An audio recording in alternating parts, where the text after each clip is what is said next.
Well, very good evening, ladies and gentlemen. Welcome along. It is round 3 of season 3 of Adrenaline GT's ACC Championship, and we are here this week at Indianapolis for an hour of racing. We were 2 weeks ago at Suzuka for 2 super sprints that did a lot to spice up the championship, and Martinetti outscored his championship rival Josh Struick by only 1 point, which brought the championship points even closer. What will happen this week as we go racing for an hour at not the Indy Oval, the Indy Road Course, one of the most challenging tracks on the calendar, and I am certainly looking forward to what happens this evening. I, of course, am your host, lead commentator, Isaac Fogarty. It's a pleasure to have you along for the journey this evening. And alongside me in the booth, as always this season, we welcome back our favourite Scottish commentator, John Wright. John, very good evening to you. Looking forward to having you along this evening and be back in the booth with you and all the racing that's going to happen tonight at Indy. Indeed, yes. Good evening, Isaac, or good morning to anyone that's in the same part of the world as me. Suzuka certainly living up to the super moniker. I do think that it's a bit of a shallow compliment, though, because I am the only Scottish person you know, let alone the only Scottish commentator. So that by default makes me the favourite. Sad times. But no, absolutely a pleasure once again to be with you, Isaac. And yeah, absolutely looking forward to this. As you say, those two races that we had last time out with Suzuka, absolutely on a knife edge all the way down to the wire. It's the Brickyard Showdown tonight. And yes, it could be an interesting one, especially as you and I have kept a wither eye on the horizon. That might make things interesting for the drivers here today. Fingers crossed, rain dance mode engaged. Let's get it. Absolutely. We've been keeping a very close eye on that weather. And there is a bit of cloud cover that's come across towards the end of practice. Will that increase across qualifying in the race? Maybe bring some rain? We can only hope and find out. We've never had a wet race at AGT before. Could today be the day? It would certainly throw a spanner in the works. Let's have a look at where we are this evening, ladies and gentlemen. We are at Indianapolis. 3.9 kilometers. That should be kilometers, not meters. And 15 corners. It's a high tyre wear rating around here, expected to be fairly harsh on the tyres. It's been the case with the first three circuits we've been to this season. They ask a lot of the tyres. 15 minutes of qualifying, which has just gotten underway. We'll get down there very, very shortly to bring you the end of that. And then a 60-minute race with a required pit stop for tyres. The pit lane transit time this evening, I put that in there. It is very important. 79 seconds with a pit stop, which is 83% of your lap. The last thing you want to do is overshoot your pit box and cause yourself more time in that pit lane, because that's a long time to be in the pits here, and it's the highest percentage of a lap that we have in terms of how long you're in the pits on anywhere in this calendar. Well, I should say anywhere on the game, actually, I believe. Yeah, so, yeah, very long pit lane. Long time to be spending trundling down it. The last thing you want this evening as well is a drive-through. You'll lose 49% of your lap if you do that. The AGT lap record around here, 1:35.412 by Matt Donetti. That was very, very close to being beaten in practice alone. So could we see that beaten in qualifying? And we'll have to find out. But it is a very quick time. Yeah, looking forward to this format this evening. The points, where does everyone stand at the moment? It is Josh Struick at the top of the standing still, but it's only 12 points now. Back to the reigning champion, Matthew Donetti. And then 32 points back to Simon Bishop, who jumps up into third after the last round at Suzuka. Max Silva stays in fourth in the points. Aidan Holton stays in fifth as well, 59 points back. Paul Leon drops to sixth in pretty much a straight swap between himself and Simon Bishop, and Braden Henderson holds on to seventh in the standings for now. Looking at your Pro-Am, it's closing up at the front end. Barton and Mark Hurley still first and second. Barton leading the way, but now it's a 4-point gap between those two. A little bit of a swing towards Mark Hurley after that last round at Suzuka. Mick Toward moves into third position. Anthony Burrows in fourth. Josh Gordon in fifth. Bowen Piper jumps all the way up into sixth place for Defy Motorsports 2 after a great round at Suzuka. And Peter Sargent makes it makes all four, I should say, TTR cars inside that top 7 in the Pro-Am Championship. Having a look at our team standings as well. BCG now lead the way. So we had a change in the lead after round 1, and it's now a 15-point gap back to CP Motorsports. And then Matt Simmons and Paul Leon sit third for BCG 3. Then it's Highland Motorsports 1. Defy Motorsports still holding on to that 5th place spot. TTR West Side, TTR East Side in 6th and 7th. Team XV Primer and Defy Motorsports 2 and Highland Motorsport 2 jump inside the top 10 now, replacing CP Motorsports 2. John, a few changes in the championship standings, but again, given it's only early in the season, there is potential tonight that it could change even further. Indeed, yeah, it's going to be an interesting one. Sorry, BCG team name always catches me out because of the injection you get at high school. But yeah, the chopping and changing, as you say, it's been a bit up and down. Bit annoying that Matt Donetti's up at the top of everything, though. I mean, he's got the fastest lap. His team's up at the top. We need to nerf this guy somehow. I'm beginning to seriously dislike him, if I'm being honest. We'll see what you can do here. We'll see what you can do here tonight, though, of course, here at Indianapolis. As you say, an absolutely historic track. 1909 the oval was originally built. The road track didn't come in until 2000.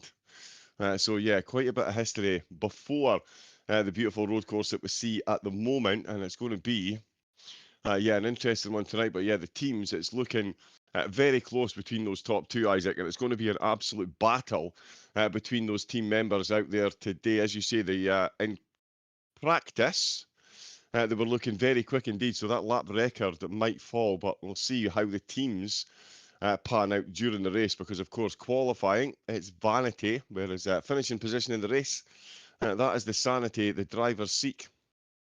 Yeah, it certainly is. Qualifying, it would be nice to be at the front of the grid, but at the end of the day, you want to be at the front of the grid when it comes to the end of the race. So qualifying, we've got about 10 minutes to go, so we may as well jump down on track and say good day to our drivers and see what's happening as the first amount of times start to come in. Here we are, and on your screen is Martinetti. He is the defending champion, the man that holds the lap record at this circuit at the moment. Does he come across the line? Does he improve this time around? He does. He jumps to the top with a 35.7. 35.4 is what we were seeing in practice. Simon Bishop's actually just jumped to the top with a 35.5. So the times are starting to improve as drivers get into their second and third laps in this session. Only 6 sets of tyres available this evening. 2 will be set aside for the race. So depending on how many you used in practice will be how many you have a set available for this qualifying session. Most drivers will have 2, maybe 3 if they only used 1 set in practice. So that will all depend on their tyre usage behaviour. But it looks like at the moment, John, it's business as usual. BCG won first and second, albeit in the order they finished in Suzuka. Simon Bishop on top, Martinetti in second place. Indeed, yeah, they are mimicking what we saw earlier. Sorry, I've just been unceremoniously disconnected from the server, so I will jump back in and check out your screens here. But yeah, 35.5 up the top, only 0.2 of a second, less than 0.2 of a second separating the top 3 at the moment. That is how close they are.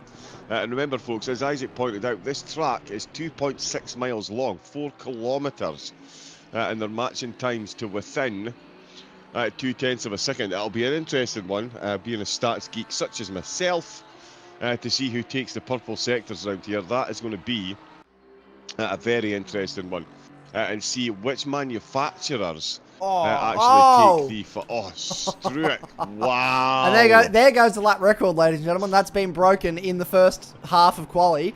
35.36. That beats the record of a 35.41. So, unfortunately, Martinetti has been unceremoniously usurped by Josh Struick, the man that is in the seat he was in this time last season. He's taken his drive and he's taken his lap record. Indeed, yeah, no messing about, but there is still 7 minutes left for Dernetti and the rest of the gang to try and come back at him. So I think if I was a betting man, Isaac, I would have folding money on that lap another once, if not twice, before the end of the session. And just to put that in perspective, folks, the drivers are currently dealing, as you can see the top right there, with a 37-degree track temperature. Now, I can assure you, that is not the type of temperature that is conducive to long tyre life or extra grip. The tyres will be blistering something fierce, especially through that infield section. So the fact of managing to get as much grip as they are and get the times that they are, yeah, they really are going to destroy this lap record. If we see a couple of degrees even fall off that track temp, I think race lap times are going to be even quicker. So the quality time might fall, but I think it's going to get even faster. Oh, and look at Henderson. Oh, look at 4 thousandths of a second. That is absolutely wildly close. So now 0.2 of a second separate the top 4. Yep. 2.5 tenths separate closer. The top 6. It is ridiculous at the moment. We've got a couple cars stopped. The 11 is trying to go back to the pit lane. We've got a couple cars that are going to jump on fresh tyres. We have 6 minutes remaining in this session, so enough time to get back, get yourself a set of tyres, and get a lap or 2 in. We're seeing probably the optimum time set on the second lap on these sets of tyres at the moment. But as you said, 37-degree track temperature. Simon Bishop runs very wide there. That will be the end of that lap. He's wrecked that one. Don't think we'll see an improvement on this occasion from him. 28 car is about to come across the line. Where is the 28 car? All the way down here. That is Porsche GT, Jaden DeWitt. Does he improve across the line? He does not on this occasion. Simon Bishop also will not improve at this time. So we're keeping a close eye on all the drivers as they come towards the line. And this is our Screen Max Honeybun for Defy Motorsports 1. Does he improve across the line? Does, only so slightly though.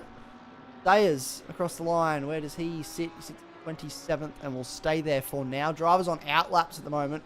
But yeah, that is a very close gap between Josh Struick and Braden Henderson. And yeah, as you said, top 6 drivers, about 2.5 tenths. Second is, or just under a second away, is Rowan Nicholson in 10th. And I would imagine, given the pace of these drivers, we'll see that fall and more drivers potentially be within a second before the end of this session. We'll keep an eye on that as we get around. G'day to everybody watching along. And people saying g'day in the chat. We saw Porsche in there earlier. That's Jaden DeWitt, who's out there on track at the moment. And Wayne Tanner, I believe, is also out on track somewhere at the moment. Let's see if we can not find him. There he is in 23rd place. He's about to come across the line. We'll see if he improves his time this time around. Max Silver is about to set a time as well. See if he jumps up. Wayne Tanner jumps to 20th. Max Silver is in 6th. So Max Silver... or 7th, sorry. So he has jumped up a couple spots into 7th. Wayne Tanner jumps back to the lane. Plenty of time to get on another set of tyres, get out again. This is the pointy end of the session, though, John. So we're going to start to see some real fast laps coming into play. It's who can improve before the 4 minutes of this session is up.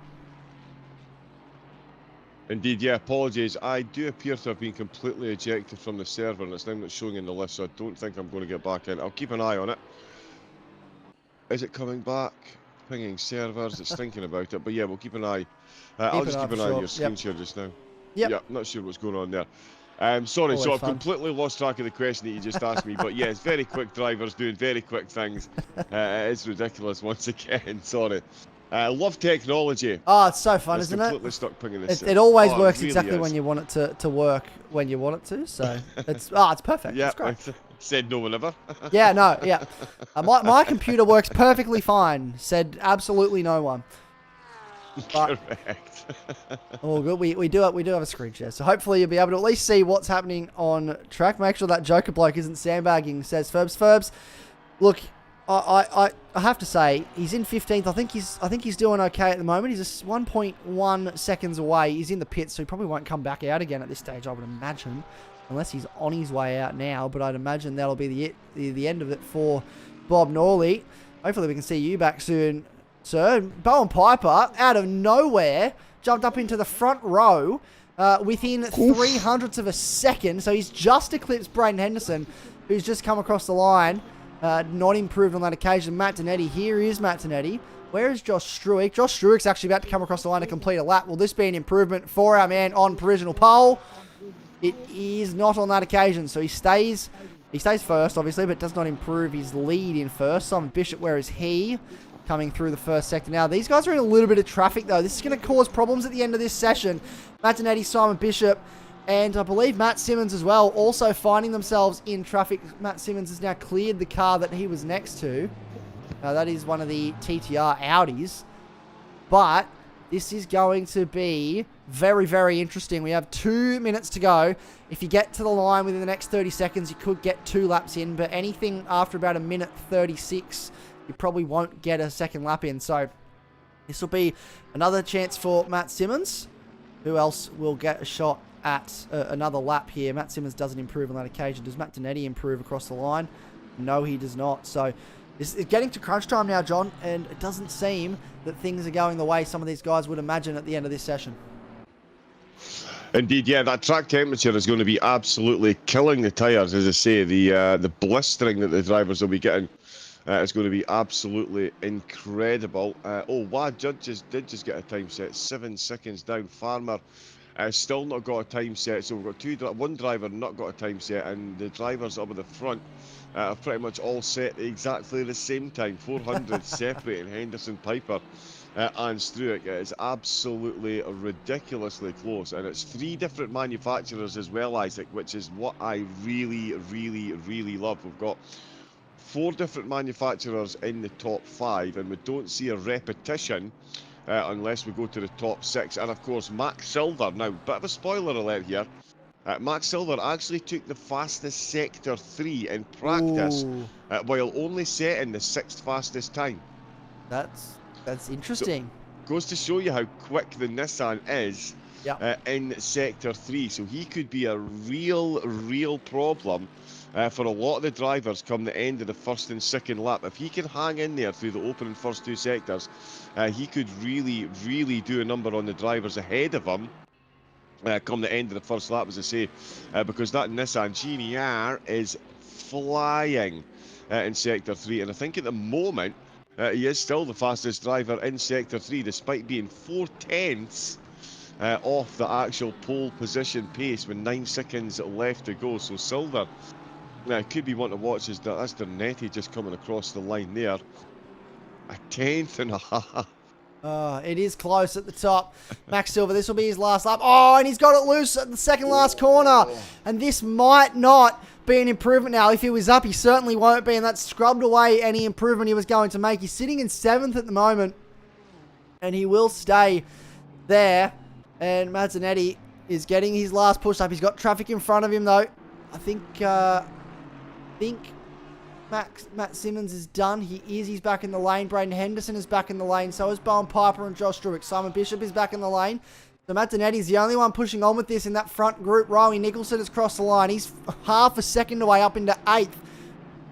Josh Druick improved. He did a 35.2 in the end. So he's actually gone faster. We did miss that, unfortunately. But he has improved. So the gap has gotten bigger at the front of this field. And it now means that only 10th place is a second away.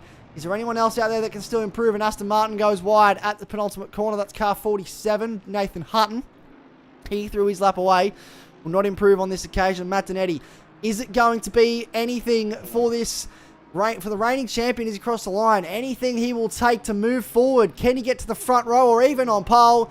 What is it going to be? He does improve, but it's not enough to get him up a position. It's only 5 thousandths of a second, and that is the conclusion of qualifying. And that will be our grid, ladies and gentlemen. We'll get the times up for you now to have a very quick look at, or a very detailed look, I should say, not quick at all. And the fastest sectors shared around between those top 3. Josh Druick on pole in the end with a 35.2, blitzed the previous standing record from Matt Zanetti, and Bowen Piper on the front row of the grid in that Ford Mustang. That Mustang looks very quick. Yeah, the Mustangs are looking quick. 3 manufacturers up in the top, each taking a purple sector each. Max Silver right at the end there, very nearly getting himself involved, and I can confirm his Sector 3 time it's slower than Piper's, but it's quicker than Struick and Henderson. Yep. So he's got a 10th of a second advantage, it seems, in that Nissan, in that final sector. And as I say, that is going to make for an interesting proposition for the drivers trying to find their way past. But as you said, the time's ridiculously close. We've got a second separating the top 13. There's 2 thousandths of a second separating Piper and Henderson, 400ths separating Dernetti and Bishop. It is wildly close. Silver and Nicholson, that is going to be some battle. The Nissan versus the Aston. These two, just under half a second off the top time on the tower at the moment. Can confirm though, all 33 drivers did manage to get themselves a time set. Wow. Not with a fully representative time there, but certainly Farmer with a 1 minute 39.2, and DeWitt down at the bottom of the field with a 38.9. So yeah, good to see all 33 drivers getting a time set around this very tricky course. But that one, I did say we'd see that fastest lap fall multiple times during the quali session, and Struick certainly not disappointing, and doing it in a Porsche. Yep. The car not exactly known for its top end speed, Isaac, is doing things on a high speed course. Absolutely not known for it at all. Let's have a quick look at what the qualifying results were, what the entire order is. We'll run you through now. Josh Druick, Bowen Piper will share the front row first and second. Then it's Braden Henderson, Matt Zanetti, well, you could combine their names together for that second row of the grid. Matt Henderson, if you really wanted to. Simon Bishop, Matt Simmons on row number 3, 5th and 6th. Max Silver, Riley Nicholson, row number 4. Michael Toward and Aidan Holton rounding out that top 10. Aidan Holton, the last of the drivers within a second in that qualifying session. Anthony Burrows, Adam Hennessy on debut here this evening for Highland Motorsport. And he's in the Ferrari this evening. He was on row number 6, so a wonderful result for him being up into 12th on debut here.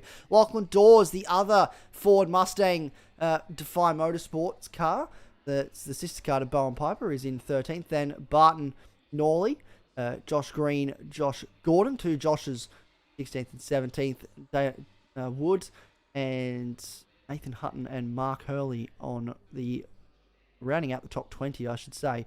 Andre Sheepers and Aaron Thomas.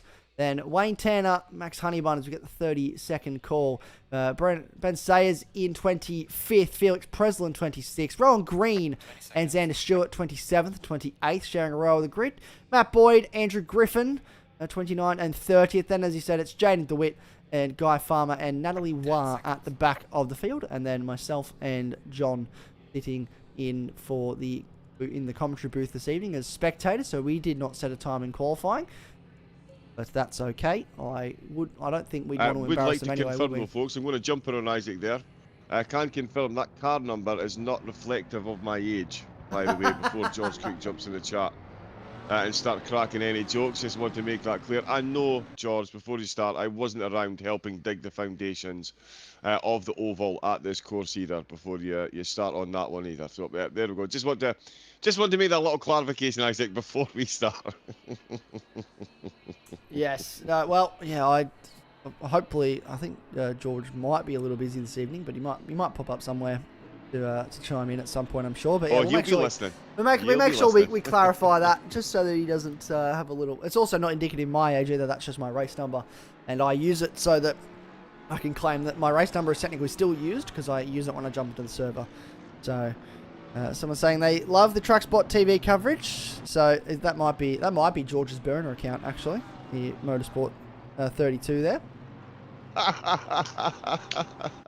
But no, thank you very much. We appreciate it. Glad you're enjoying the coverage so far. We are on our warm-up lap, so not too far away from a race start. Obviously, a mandatory stop here this evening, John. Tyres only. So, gonna have a think about if you're a driver here when to go for that pit stop. You would probably think about halfway makes logical sense, but an undercut or an overcut could be strong here if you just maybe decide to go for. I think the undercut here will be strong if you go for an early stop. It could probably spell a bit of disaster at the end of the race if you're on older tyres, but you've got to really think about the strategy. As is the case with a lot of these 1 hour races, you really have to consider what you can do in terms of strategy.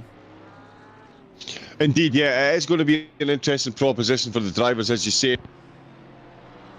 Not especially with the track temperature still being up well over 30 degrees. We're at 35 degrees, so the tyres are going to be getting pushed. Now, something that a lot of people don't necessarily take into consideration when they're dealing with these type of track temperatures. A course like this, you're spending a lot of time in the slipstream.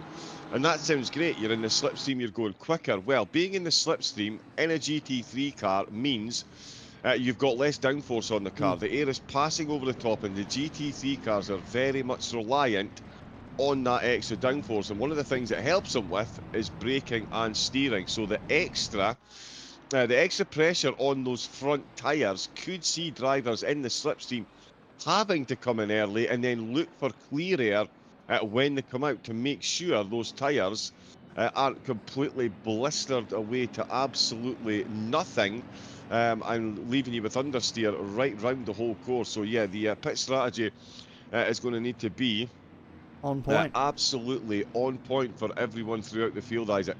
It certainly is. We will come back to those strategies throughout the race, no doubt, but we are not too far away from a green flag. They roll over their grid boxes side by side down the front straight. Look at all 33 cars. We have the green flag, and we are away for race 3 of the season, race 4 of the season, round 3 of the season. Oh, Bowen Piper's in the wall. Braden Henderson as well. We've got multiple cars involved here. A massive incident behind at the start of this race. Look at how many cars are involved off the start. So much damage. between all of these cars. Braden Henderson's involved, Bowen Piper's involved. That looks like 2 of the Defy cars. Max Honeybun, I believe. Multiple cars still trying to find their way through. Josh Green got through. Josh Struick is through, leading the race. Braden Henderson, unfortunately, we will get an updated leaderboard at some point. But we've got multiple cars in the lane. So Bowen Piper is back in the lane. Brendan Sayers is in the lane. Natalie Waugh is also in the lane from the looks of things. The 25 car of Josh Gordon got caught up in that. There's so many cars with damage out there at the moment, folks. We will get those numbers to you, figure out what is happening. But at the moment, Josh Struick leads this motor race from Matt Simmons. Simon Bishop, where is Matt Donetti? That is what I'm asking myself. He is down the order. How much damage? He will be corrected. I think he had to back out of that. There looks to be a bit of damage on the front end of that Audi. So that's not good at all for the start here. And we've still got cars that are trying to... Well, still in the lane, still yet to cross sectors. But wow, what a start to that race. That was very messy. They spoke about in driver's briefing, making sure that nothing silly happened into turn 1. We didn't even make it to turn 1 before Bowen Piper was facing perpendicular to the wall. And unfortunately for him, his race is over before it's even started. Same for Braden Henderson. But Josh Struick, first place from Matt Simmons, Simon Bishop, Aiden Holton, Max Silver into 5th, Riley Nicholson into 6th, Josh Green up into 7th off that start. I do not think there is a car out there, maybe besides Josh Struick and Matt Simmons, that has damage on the front of it. Yeah, I'm actually jumping onto the replay. That was at least a dozen cars got caught in there. It looked like Natalie Waugh actually started from the pit. That might well be the #1 strategy. For some reason, my replay has hung up. Yeah, Sheepers, Honeybun, Green, Tanner, Presslin, Gordon into the lane, Burrows into the lane, Bowen Piper was already there, Sayers was already there, and Braden Henderson is also in the lane, but I think he may be out of this one. So multiple cars in the lane right at the start of this. Ladies and gentlemen, I'm trying to process exactly what has happened off the start. Nitro saying that's ridiculous if it's not a red flag. Unfortunately, Nitro, there is no... Well, I'm not in race control to make that distinction, unfortunately. So I cannot comment on whether that is a red flag or not, because I'm not the lead steward this evening. That falls to a different person. So unfortunately, there is no red flag off the start here. There is no procedure in place for that. And... yeah, wow, what a start. How messy was that, unfortunately, for multiple cars getting caught up right at the start there. Yeah, absolutely. Yeah, there's a terminology you would use to describe a certain type of show. That's not one that we can use on stream. I'm actually trying to catch this on the replay. I cannot even tell what's happened here.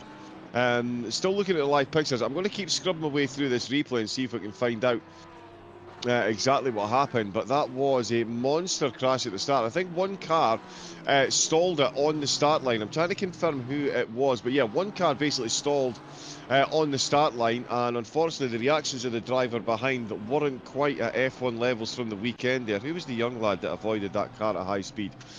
Did a very good job anyway. He finds himself taking a tap in the rear, forced into the wall, sideways on the start-finish straight of the Brickyard, and it was pretty much a junkyard at that point, as it looked like about 12 to 14 cars got themselves caught up in that. So, yes, Fubar, exactly. Exactly. So, yeah, quite a few cars got up in that. I'm still trying to scrub through the replay to see if I can get exactly who the main protagonist in that was, and I should have an answer for that in a minute. Oh, and there's a stop-go 30-second being handed out down the field as well. Yeah, sorry, I've got a lot of people trying to vent their frustrations, really, and I'm trying to manage what is going to happen here, because we're not really sure. We never really had this situation before to set precedent of what's going to happen. So we are trying to make a decision on what we do here, whether we go red flag and restart this race or not. Okay, so yeah, potentially a red flag. Now, is it Burrows? Oh no, it was ahead of Burrow. Sorry, as I say, folks, I'm still trying to scan through the replay. There was a whole lot went on there. And it is a red flag. Red flag, ladies and gentlemen. We will jump to the... Oh no, it's kicked me from the server just as I was getting to the meat of the issue on the replay. Ah, there we go. There we go. Yeah, so the Brickyard Showdown, folks, getting turned into the Junkyard Showdown there. It's so easy to do as well. I mean, that looks like potentially a whole lot of driver error there. But as I say, all it takes is for one car to miss that first gear, to miss that takeoff, and suddenly the cars behind have got absolutely no place to go. And of course, if you're a Ferrari driver like myself, you know just how poor some cars and just how phenomenal some cars are during the start procedure. Certainly the Ferrari has been found wanting after previous updates, and it was getting destroyed off the line by absolute... There's GT4 cars that are quicker off the line than the Ferrari 296 at the moment, unfortunately. It didn't look like there was a Ferrari involved there initially. Certainly it did look like an Aston Martin and a GTR further down the field, but all it takes is one, and there is no place to go. As you can see, Indianapolis, it started life as an oval, which means it's got walls either side of that start-finish straight, and as soon as one car bounces off just outside the top 10, that's pretty much every car down from that position to the back of the grid is going to some way be affected, either making contact with a car ahead, having contacted or being contacted from a car behind, or just having to take avoidant action. Plenty of wall riding from the drivers to try and make their way past.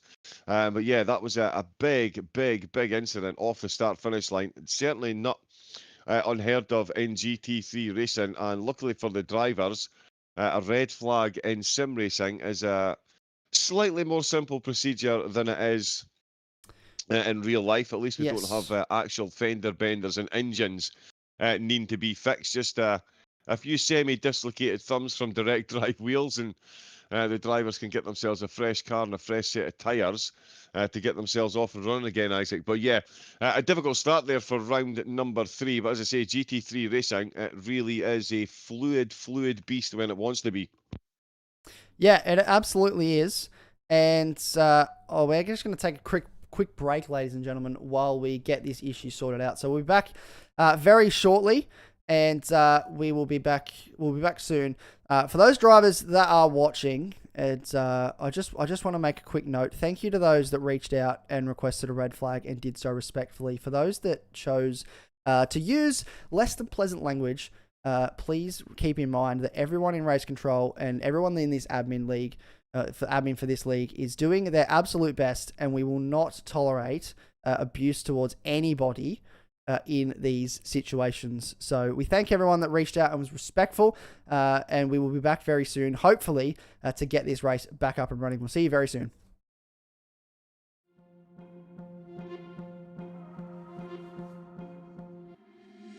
Been trying to change what I've been trying to say. Words don't come straight from my head to my mouth. It's such a shame that it fell out of place. Was never me that was bringing you down. Why we always looking for more?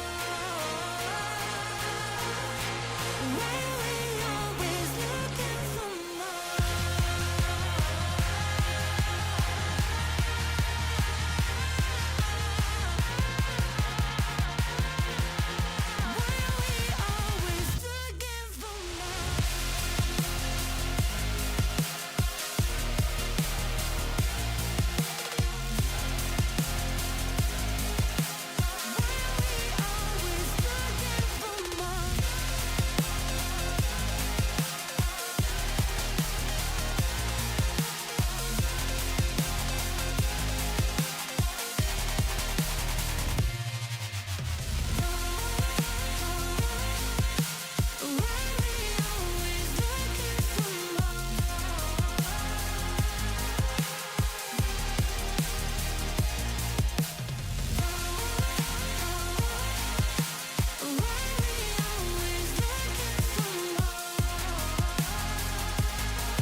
change what you wanted.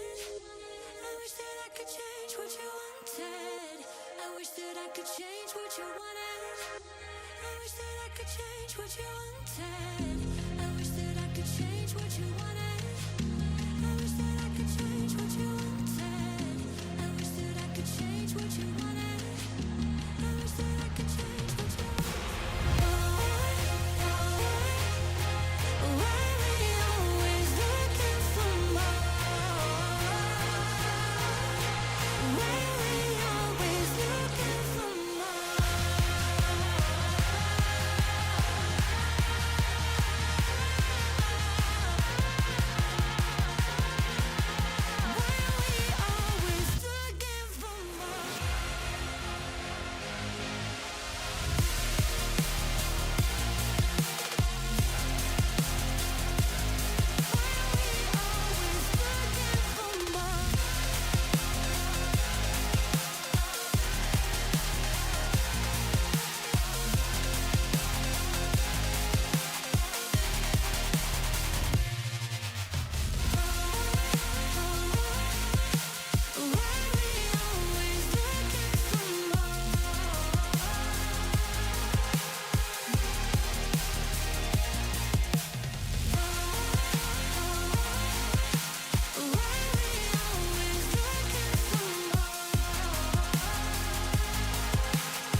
Been trying to change what I've been trying to say. Words don't come straight from my head to my mouth. It's such a shame that it fell out of place. Was never me that was bringing you down. Why we always looking for more? Why we always looking for more?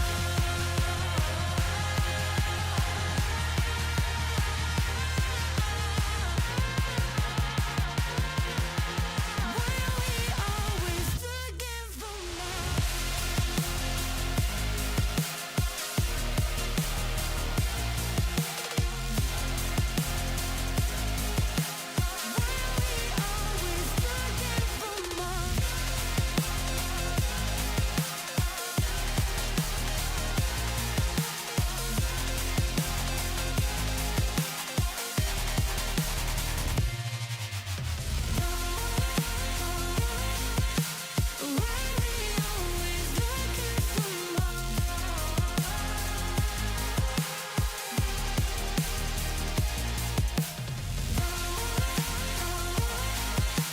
Why we always looking for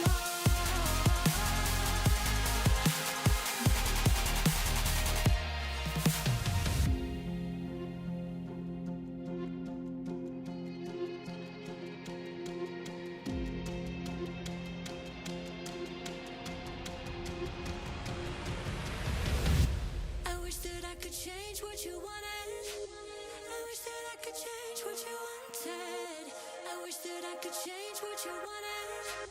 I wish that I could change what you wanted. I wish that I could change what you wanted. I wish that I could change what you wanted. I wish that I could change what you wanted. I wish that I could change what you Why we always looking for more? Why we always looking for more?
been trying to say.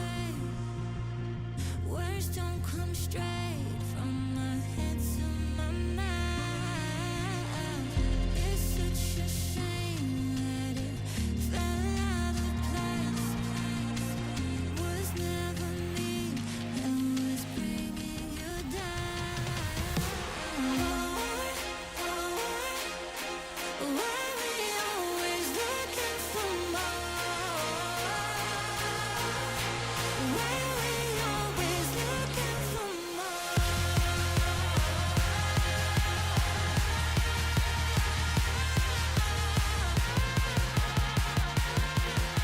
Why we always looking for more?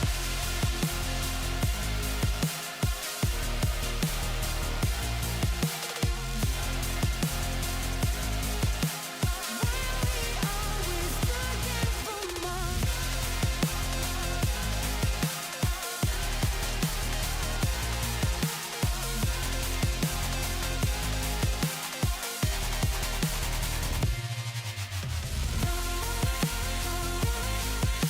Why we always looking for more?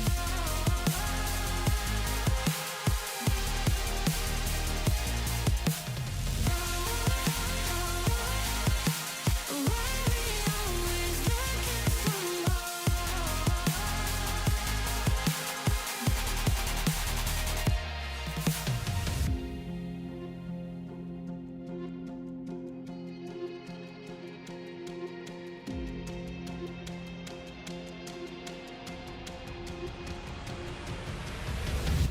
I wish that I could change what you wanted. I wish that I could change what you wanted. I wish that I could change what you wanted. I wish that I could change what you wanted. I wish that I could change what you wanted. I wish that I could change what you wanted. I wish that I could change what you wanted. I wish that I could change what you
Why we always looking for more?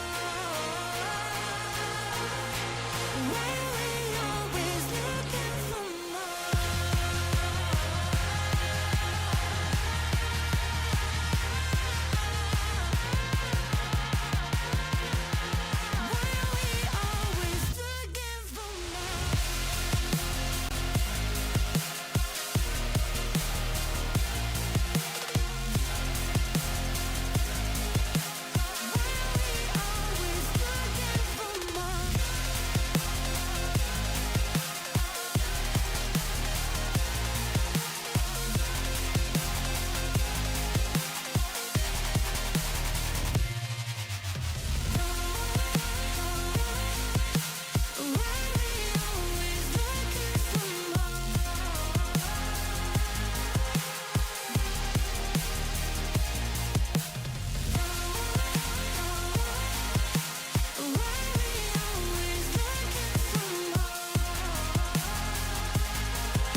wanted.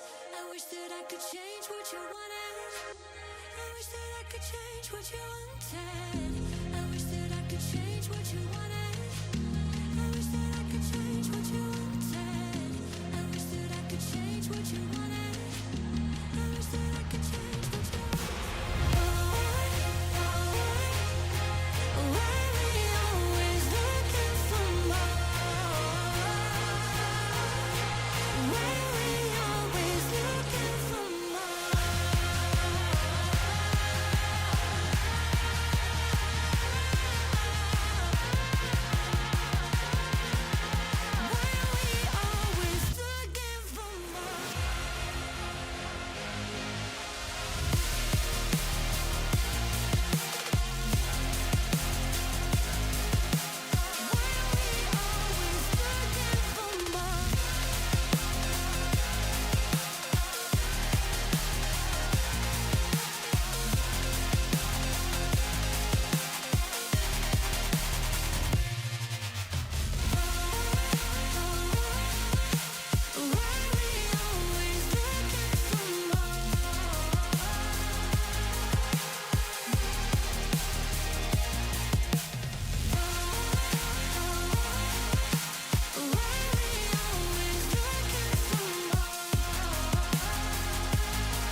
Been trying to change what I've been trying to say. Words don't come straight from my head to my mouth. It's such a shame that it fell out of place. Was never me that was bringing you down. Why we always looking for more? Why we always looking for more? Why we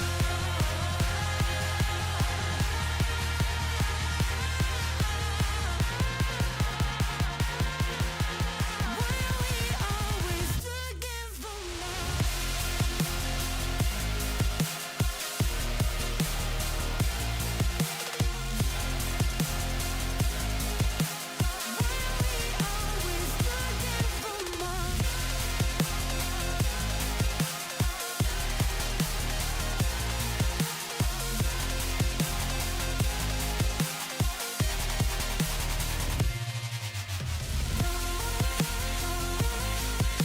Why we always looking for more?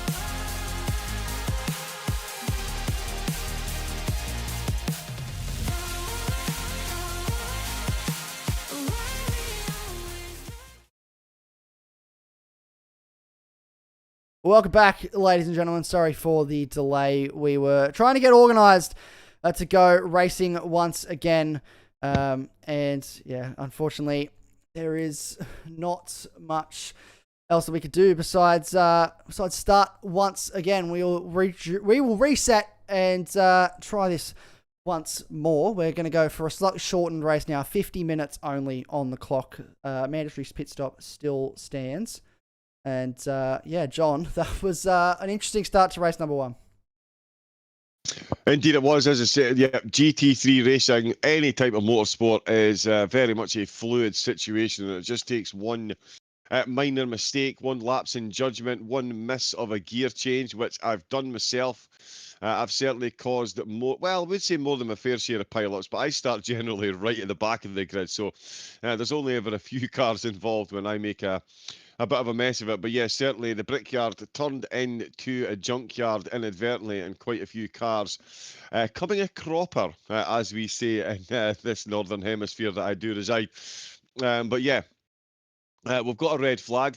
We've got the cars back out on the grid. A slightly shortened race this time. We'll see how they got on. I think it's going to be a straight shot from here, so hopefully the drivers can keep their powder dry long enough to make it in to turn 1. Everyone's got their eyes on the radars and the cars ahead. So we'll see how we get on at the restart. The one main benefit they've got is the track temperature is down at 2 degrees on where it was when we started the initial race. So it's a bit more lenient on the tyres. We have got a couple of cars that are even starting from the pits as the warm-up lap gets itself underway. It's going to be a full formation lap once again for the drivers to then line up and get the hammer down across the start-finish line. So we'll see if we can't make it to the end of lap number 1 this time around, which I think we should do. And as I say, we've got a couple of cars, Natalie Waugh and Ben Norley, both starting this one from the pits. So, but everyone else let's jump down to the track. Back out on track. Yeah, and yes, we're being told that unfortunately it appears that Nathan Hutton was reset to the back of the grid and was not given his correct spot for qualifying. So we have extended our apologies to Nath because he did qualify very well. But he's some people that are not happy with me about that. I apologise, folks. I know this is not ideal, and I am doing everything that I can to make sure that this race does go ahead and that everyone is in the positions that they need to be in. But unfortunately, as a one-man show, I don't know why you're apologising, Isaac. I'm going to jump. I'm going to jump straight over the top of you there. You are multitasking beyond compare. I have been broadcasting for 5 years. There is no way I would be taking on as many roles as you. I will be brutally honest. I'll be brutally honest, John. I feel like I need to apologise. Some of the messages and the things that I've received this evening, I've been told that this is very ordinary, that this is not okay, that this is not cool, and the things that I'm not, because I'm not all over this immediately. It's not great, and look, I understand it is frustrating. But I would understand more if we had a team of race control people, like 3 or 4 people dedicated to making sure this race runs. Unfortunately, there is me, myself, and I dedicated to making sure this race runs this evening. And I'm also trying to run a broadcast. So as one person, I've tried to make sure that I do the best I can to make sure this grid was fair and this grid was set up the way it was. Unfortunately, I have missed one car, and I will apologise to NIF, which I have done, and we will sort that out between us. And for everyone else that is wanting to weigh in and have an opinion, I appreciate it and I understand. But we thank you just to understand that we are doing the best that we can here, and we are trying as hard as we can. And look, you're always going to have people that are not happy, but we do the best we can. In saying that, we are not too far away from a race start. And hopefully this time we will get away to a much cleaner start than we did last time. Josh Druick, attempt number 2, 50 minutes left on the clock, ladies and gentlemen. We are green and we are away. Bowen Piper, what happens this time? He stays to the left to make sure that he is very well clear of anyone else around him. They spread out on the run towards turn 1, and who is going to go up the inside? We get a nice close-up view of Martinetti around the outside of Braden Henderson, across the curb for Henderson into turn 1. A little bit of a touch-up from Bowen Piper. Where is Bowen Piper? Is he still rolling in a straight line? He is. We haven't had anyone around yet, so far, so good for race attempt number 2, I should say. Josh Druick leads the way, and I believe that is Bowen Piper in second place. No, it is Braden Henderson in second place. Is it? No, I'm trying to work out who's in second. I think it's Martinetti. It is Martinetti. Bowen Piper is struggling at the moment, going side by side with Simon Bishop. Will lose a few places here off the start, but I think that's better than his race start that he had last time around. To be happy that he's still at least in the fight somewhat. And left the pit lane is Natalie Waugh and, you got to be joking, Bob Norley. So they're getting started now in their races. We'll have a little bit of time to try and catch the field. 48 minutes remaining on the clock here. But a much nicer start this time around, John. Everyone's gotten through cleanly. Josh Druick, once again, gets off to the race start that he would have wanted. Matt Zanetti up into second. Braden Henderson in third with the car that is still, crucially, with all the panels straight on it. Yes, indeed.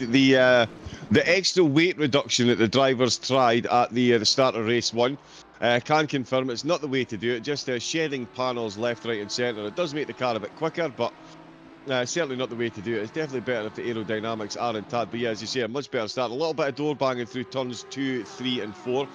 Nothing overly egregious. Just a lot of cars trying to find a lot of space on the track. A very civil start, and it's been a good run right through down the field. I've been watching down at the back of the field. Farmer's made good moves, so's Gordon and Sayers. Max Honeybun finding himself down in 28th position with Breslin, bringing up the rear of the field of the drivers who have started out on track, and that is an incredible battle that's going on with Silver and Piper, and that's Silver looking to go round the outside of Piper if he can in his Nissan GTR. He's putting absolute pressure, and Halton looks like he's getting into this battle as well in the Porsche. In fact, Halton is now trying to go up the inside of Silver. Silver was looking like he was getting the overtake done, and it's Halton in the Porsche that is piling on the pressure, and here comes Barton as well from 8th place. Oh, we've got a drive-through. Oh!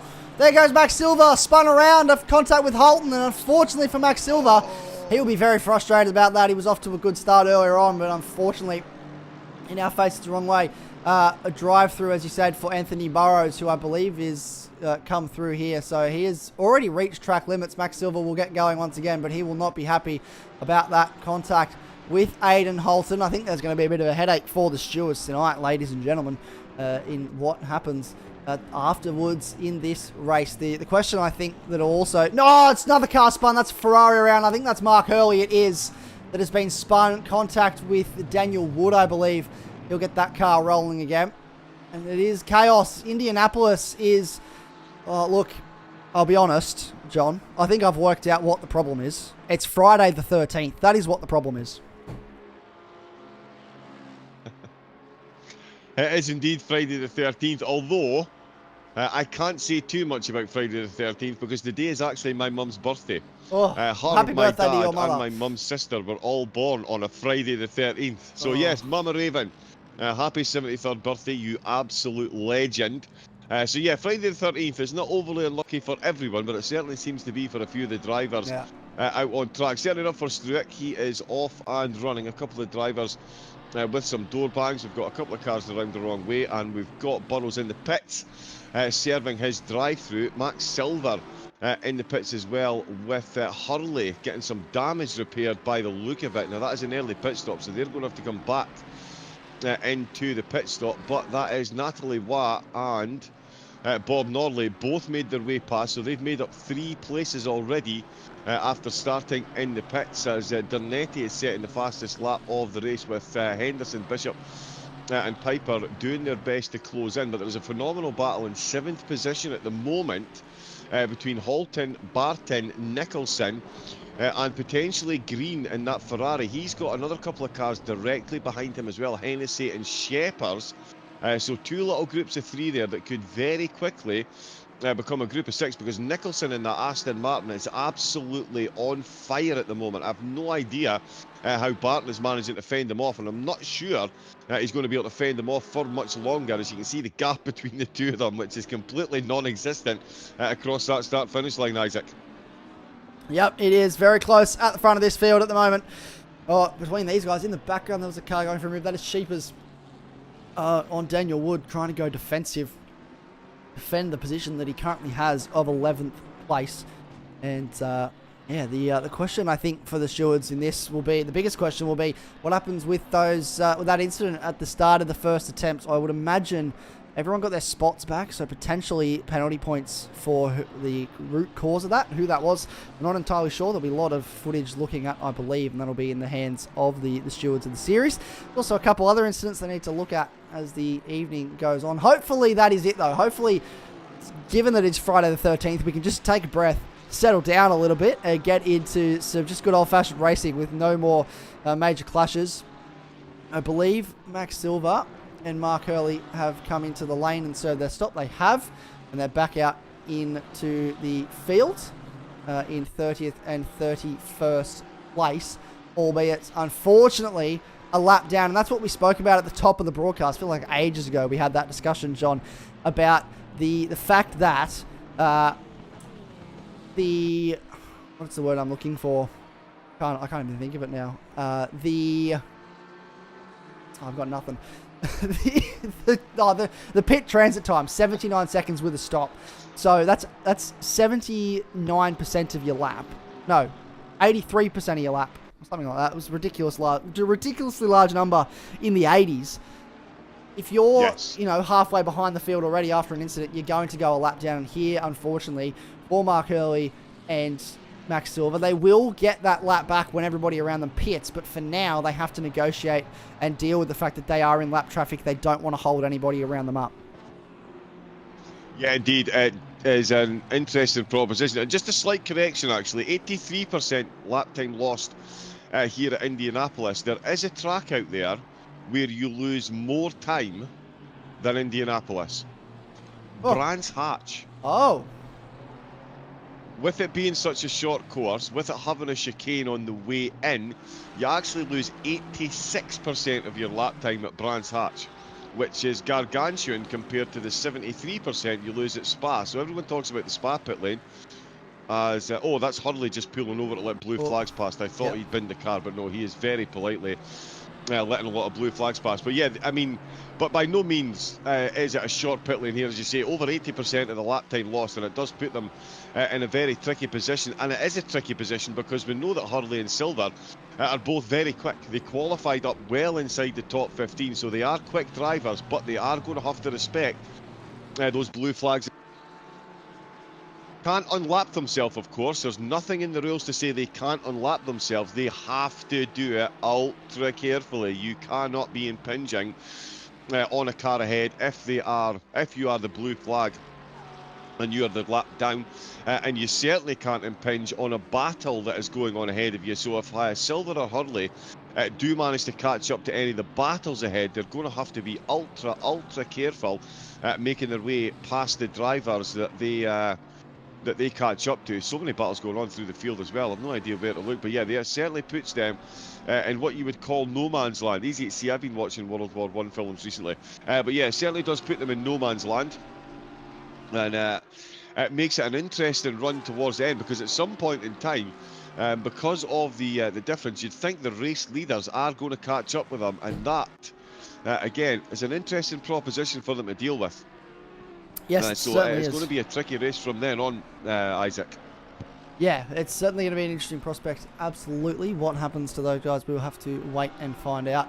We are now 10 minutes into this race, 40 minutes to go. A projected time, if you're a local New South Wales, projected race finish time. 9th place battle going on. Oh, look at this. Ladies and gentlemen, right in behind, this is Matt Simmons and Adam Hennessy. So Matt Simmons trying to recover after that race start. Went backwards, lost a couple of positions, it seems, on the start. Projected local finish time of just after 9:30 p.m. it seems. So we're going to run a little bit over time. Look, in hindsight, we should have shortened the race more to meet our time certain requirements of 9:20 p.m. New South Wales local time. But we extended it due to the fact that it took so long to get that red flag organised and underway that we still get 40 more minutes of racing, and Matt Simmons is going to take full advantage of the fact that he's got a faster car than Josh Green at the moment. Pulls down the inside, goes for the overtake. In the background, there's an Aston Martin going for an overtake as well. Josh Green tries to hang it around the outside, though. A better drive off the corner has served him well here. Matt Simmons trying to stay with it, trying to stay in the throttle, keep up the inside, but Josh Green with that car placement has just managed to get it done. Daniel Wood is going for overtakes as well here, trying to follow through and to get past, I believe that's Sheppers in and around him. It is up the inside. That's another Ferrari. There's a lot of Ferraris. That's Hennessy going defensive. So many Ferraris. It's all happening here at the moment, John, isn't it? They're getting their elbows out. Please, gentlemen, my eyes cannot take any more major incidents. If we could just keep this tidy from here, that would be absolutely lovely. I don't want to see another crash if we can avoid it. Indeed, yeah. Whoa, and that Ferrari on the curbs, that is Wood. Oh, I tell you what. Hennessy is going to be drinking more than gin and juice to try and get this car to the end of the race. See what I did there? But yeah, Ferrari on Ferrari action. It is the best car in the world. Come at me, bro. That's what they say. Oh, Wood. Oof. Wow, he's gone round the outside on the way into the embankment. But all that's done is brought Toward and Thomas in. So the two Aston Martins now trying to encroach on the battle between the two Ferraris. This is going to be a beautiful mix of cars very shortly. And just ahead of them, Simmons and Greens are still going at it with Riley Nicholson also making progress on Barton and Halton. It is all happening, and there's no halting going on up at the front of the field. Vernetti and Struick have absolutely checked out, with Vernetti setting the fastest lap of the race so far. We've got another battle going on. In 16th position as Dawes tries to send his Mustang up the inside. Oh, he's touched the back of the Aston Martin, who saved it. Thomas, what a save. Ladies and gentlemen, please take to your feet. Standing ovation for Thomas there. Oh, Matt Simmons there's is been a around. contact ahead of them. Matt Simmons and Josh Green. So that is a bit of contact between those two, and unfortunately, they will have to get back out on the circuit and continue to roll on. Not sure entirely what happened there. Does Josh Green get rolling again? He is rolling once again. So that is... Well, yeah, again, gentlemen, please, if we could settle down a little bit, that would be absolutely lovely. Yeah, it's going to be a busy night for the stewards, that is absolutely for certain. Daniel Wood trying to find a way past Sheepers. He's got Adam Hennessy right in behind him, and then Toward. Matt Simmons has dropped down to 20th place. So, we had a, look, I think we had a fairly tame first two rounds of the season, John, and they've decided that it was too tame, and now they're going to get it all out in one night. Indeed, it's called adrenaline GT racing for a reason, folks. Because the adrenaline is clearly pumping in some of the drivers. And to give the drivers a bit of credit as well, you've got to remember the curves here are absolutely unforgiving, but they do need to be used. They do need to get out on those curves to keep the fastest laps, as we can see Wood and Shepherd. Shepherd's with a flash of the lights, although there's nobody in front of him. But I tell you what, that Ferrari behind him is looking very quick indeed. That is Wood. Whoa, and Hennessy, who are right in the hunt. And there goes Shepherd's. Right in the butt. Oh.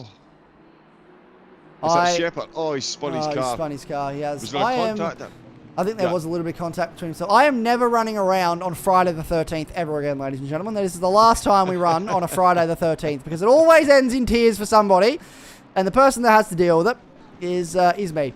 So, yeah, no, we're not running on Friday the 13th again. That's the end of that. And it was fun while it lasted. It's a bit like the Nürburgring, the Nordschleife.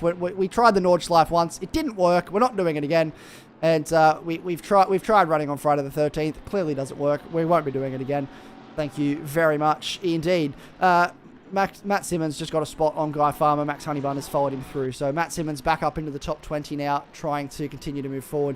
At the front of this field, Martinetti has got in front of Josh Struick. So that is actually a change of position for the lead of this race. So Martinetti, with a question mark hanging over as part of one of the drivers that was involved in that incident early on, has got up into the lead. Simon Bishop is in third, following along. Josh Struick trying to stay with the reigning champion right now. Obviously, if they finish this way, this would, I believe, swing the championship potentially to actually be tied on points. I'll have to do that math for you, ladies and gentlemen, but I believe we would have a tie for championship points if things finish the way that they are now. Yeah, there's going to be a lot of changes still to come, especially sixth position here. Halton v Barton is very much a battle which is coming to a crescendo, and I think Riley Nicholson might be the driver that's going to benefit from a couple of positions here. He's got his CP1 car just ahead of him, with Barton separating the two of them, and they could... the two teammates could well work together, although Aston Martin is going to be mighty through sectors 1 and 2. We already know the Nissan is the quickest car in sector number 3. And he is going to have to use every single millimetre of torque that he can get to keep that Aston Martin behind him. Nicholson, who's had up and down seasons, as I say, I've known him for quite some time, always been a quick racer. Doesn't seem to get the results, though, that he deserves. So hopefully... he can get himself an overall top 10 finish here today, but it's going to be quite the battle to hold on to these positions. You could see him propelled up to 6th place as they fire out the last corner. The last couple of corners into sector number 3 past the pit entrance. I believe I've just seen someone else coming to the pits. Yes, we have. Jay Gordon's come in his Aston Martin, and we are, oh well, we're 27 minutes into this already. Sorry, 17 minutes in, 33 minutes left to go. So yeah, he can certainly make it to the end with a pit stop now, but that is a very early pit stop indeed. Still battles going on right down through the field, but this one with Halton, Barton and Nicholson. Barton having a think about a move up the inside of turn number 1. He's going to go side by side with the Porsche. Is this just going to open things up for Riley Nicholson? I'll tell you what, the Nissan doing phenomenal work through the corners there to hang on to that, but so too the Porsche, and Nicholson having to take a slightly different line to avoid getting checked up and making sure that he carries that momentum through the corner. But this is a quality little battle that we've got going on there, and there's one going on just behind with Hennessy and Coward still. Thomas quite close, Green and Tanner close to Hutton as well. But yeah, these three here keeping it extra spicy at the moment. One slight slip will see major positional changes, and I tell you, if they don't get this sorted out pretty soon, they're going to be bringing Wood into this battle, as well as Hennessy and Toward, who we can see are lurking just behind them. So at the moment is Halton, who is the cork in the bottle with Barton and Nicholson in close attendance. And there goes Nicholson up the inside. He's got the Nissan absolutely banged to rights. He set him up through sector 2 there. And that is a lovely move from the Aston Martin there, Isaac. Yeah, that was a lovely overtake from Nicholson, and moves up into 7th place, second in class now. Barton still with him, but Nicholson will be hoping that he can maybe pull a little bit of a gap out, pull away ever so slightly from the from the man in front, or from the man behind, sorry, and stay with the man in front in Aiden Holton. So trying to keep up. Barton's going to come back at him here, though. The straight line of that Nissan GTR doing the best that it can. Nicholson, oh, there was a little bit of squeezing there into turn 1 and holds onto the position. And whether Barton feels hard done by there, we'll have to wait and see. But it was, yeah, doing the best he could to be defensive there. Nicholson Tower thinks about move on Hennessy into 1, but not able to on that occasion. Your key overtaking points here this evening, folks, will be turn 1, turn 6, turn 8 at the end of the back straight, and then turn 13 into that final sort of final 3-corner complex as you come back off the oval. So those are the spots to look out for tonight for drivers to try and get overtakes done. At the moment, we are running about 20 minutes into this race. It is Matt Donetti that leads from Josh Struick, from Simon Bishop. Braden Henderson about 2.8 seconds back and chasing down. He'll be happy that he's still running at this point after last time. Into the pits comes Xander Stewart for another stop, it looks like. Wayne Tanner is in for his first stop of the race. Natalie Wah yet to come in. Max Silver up to 27th now.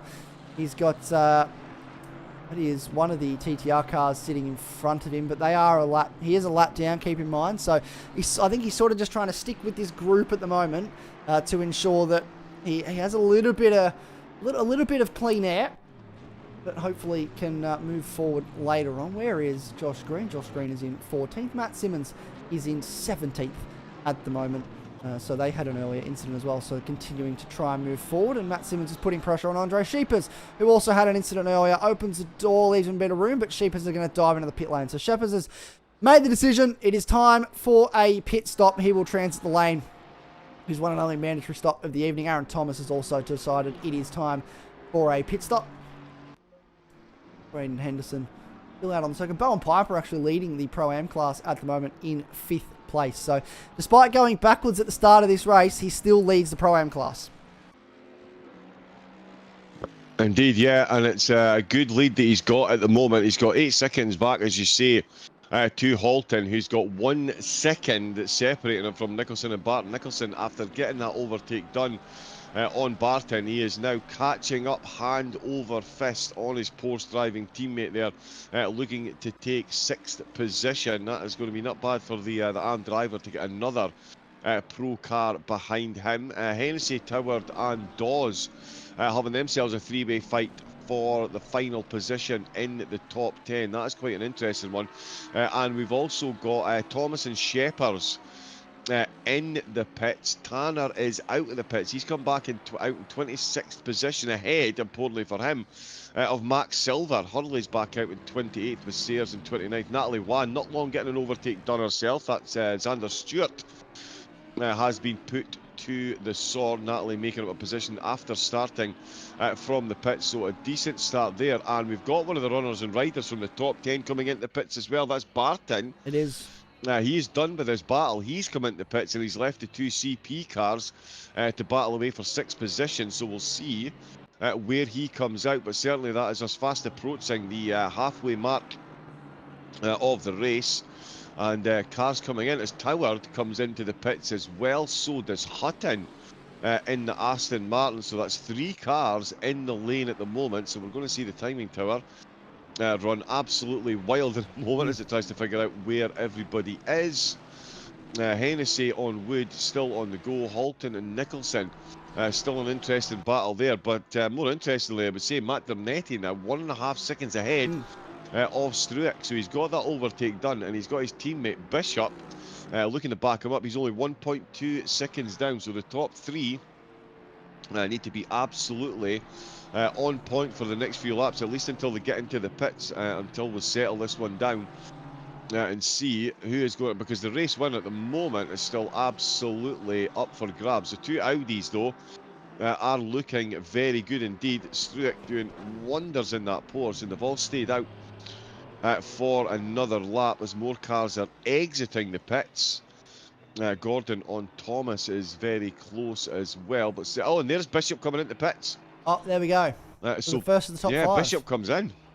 First of the top 5 into the lane for the stop, and Aiden Holton is going to follow him in, release Riley Nicholson to see what he can do in terms of lap time now with some clean air. We can see in the background as well 2 of the TTR cars are battling, and I actually don't know, I think they're out of position at the moment. They are. That's Hutton, who has a drive-through penalty. So Nathan Hutton with the drive-through. I believe that could be for track limits. Not entirely sure. We'll have to keep an eye on that. But exiting the pit lane, speeding. There we go. That'll be why. So you have to come through and serve that drive-through, which is a fairly hefty drive-through, I should add.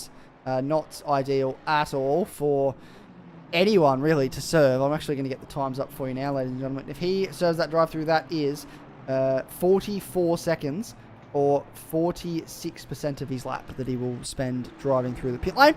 So not ideal, not what you want at all. That will drop him a fair way down the order, I would imagine, behind Max Silver and Mark Hurley quite comfortably. He did start from the back of the grid, so he was actually doing quite well to be up as many spots as he was. So Simon Bishop still leaving the lane now. He's served his stop. Aiden Holton also leaving the lane. Where will they come out? The race leader, keep in mind, folks, the race leader has just come into the lane. So he's on the front straight. Josh Struick has elected to stay out, will inherit the lead of this race. So Simon Bishop has just gone out of the pits. Here is the race leader. So anyone that's really behind Simon Bishop is at risk. Even Aiden Holton here is actually at risk of going a lap down, which can greatly affect his race. So it just goes to show how long you spend in the pit lane here, because Aiden Holton, who was in 6th place, probably not that far behind the race leader, almost went a lap down.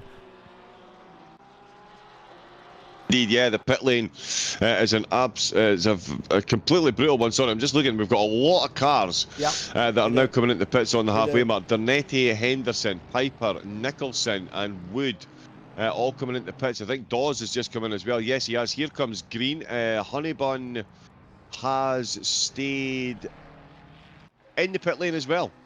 Yeah. So Max Honeybun coming into the pits as well. Yeah, everyone is coming in. Farmer, it looks like he's going to stay out. Preslin, Norley, and Green with Burrows. There's the halfway mark of the race reached and breached. Simon Bishop currently in 16th position. He is the lead car to have taken his pit stop. He is coming into the final sector now, so we'll see where he comes back out. Dernetti is already moving, so too is Henderson.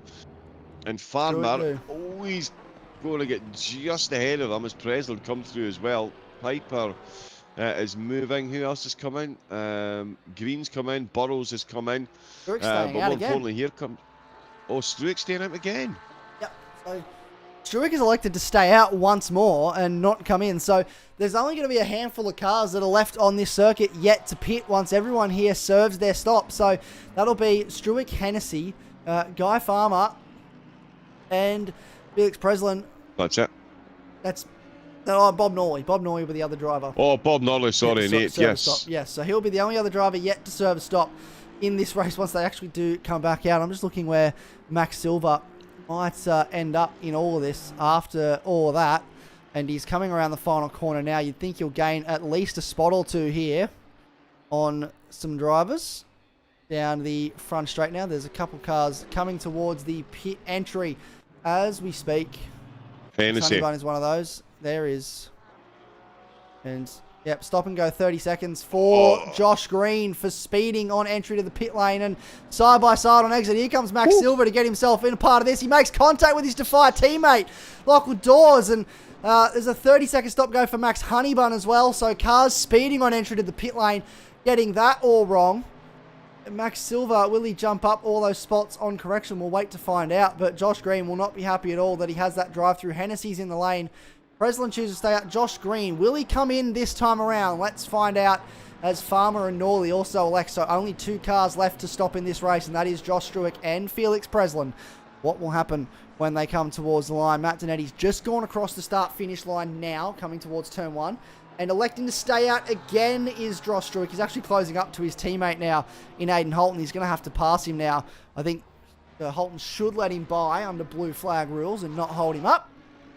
And that is exactly what he is doing. 22 minutes remaining in this race. Josh Struick running the gauntlet here. Nathan Hutton, unfortunately, spun out in the midfield. Was that all on his own, or did he do that? Did he have some help to do that? I think he's actually left the race. So that is incredibly unfortunate for Nathan Hutton, and disappointing to see. We're looking forward to seeing what he could have done from the back of the grid. Here is Matt Zanetti, the first of the cars to have stopped.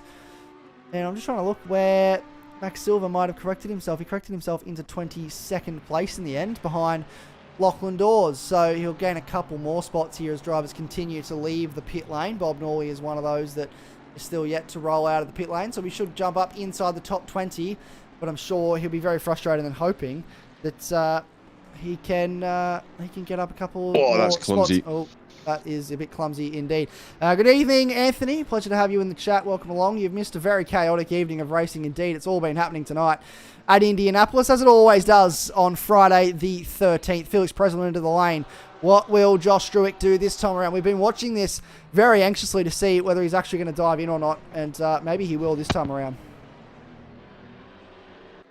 Yeah, he is certainly stretching out this first stint, and he does pull into the lane. So that is Struick pulling into the pits as Dernetti goes past. So, right, okay, so yeah, 73% of the lap. Dernetti is going to be in second place when Struick comes out. Struick has got the overcut working absolutely perfectly here. 20 minutes left to go with a tyre change. Here's Donetti. Struick he's got 79 seconds he has to spend in the lane. A little bit skeptical here as to whether this is going to work for Struick. Got a long time to go.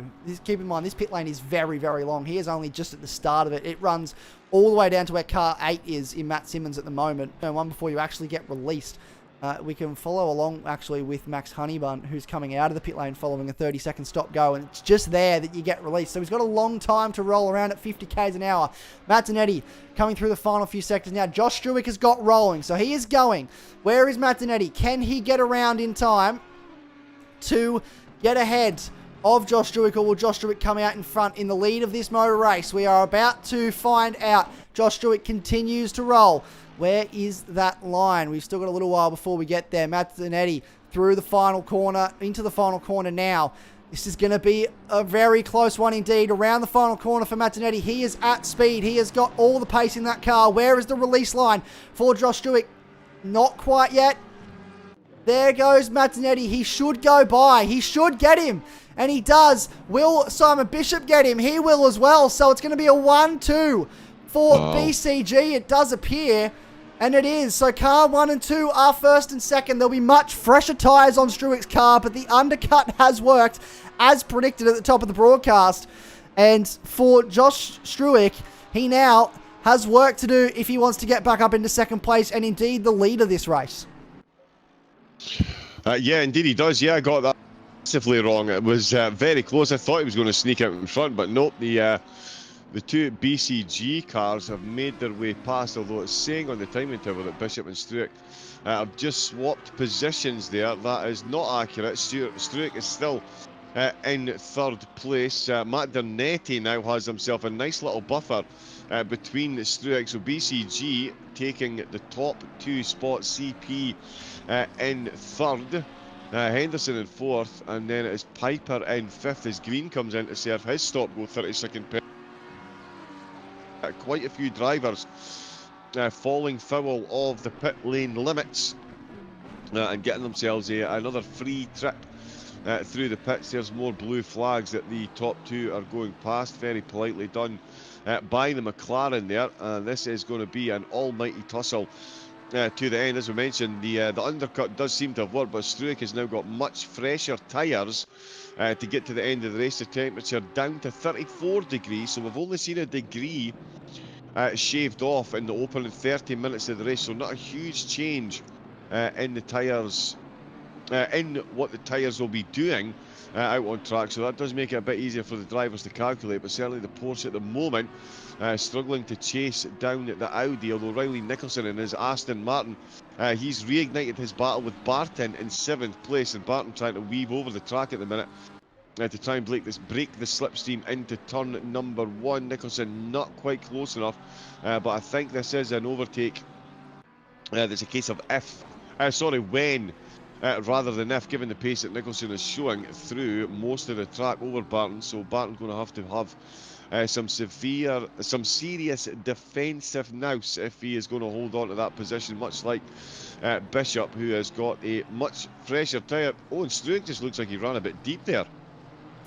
Did he? He did. Wow, Oh, Struick completely missed his brakes, and he has given himself a much harder, a much more uphill struggle to get himself to Bishop there. So an uncharacteristic mistake from Struick, and that gives Bishop and BCG an extra bit of breathing space. He's lost a second Wow. after running deep there, so that's a fair bit of time to lose in one corner, to be fair.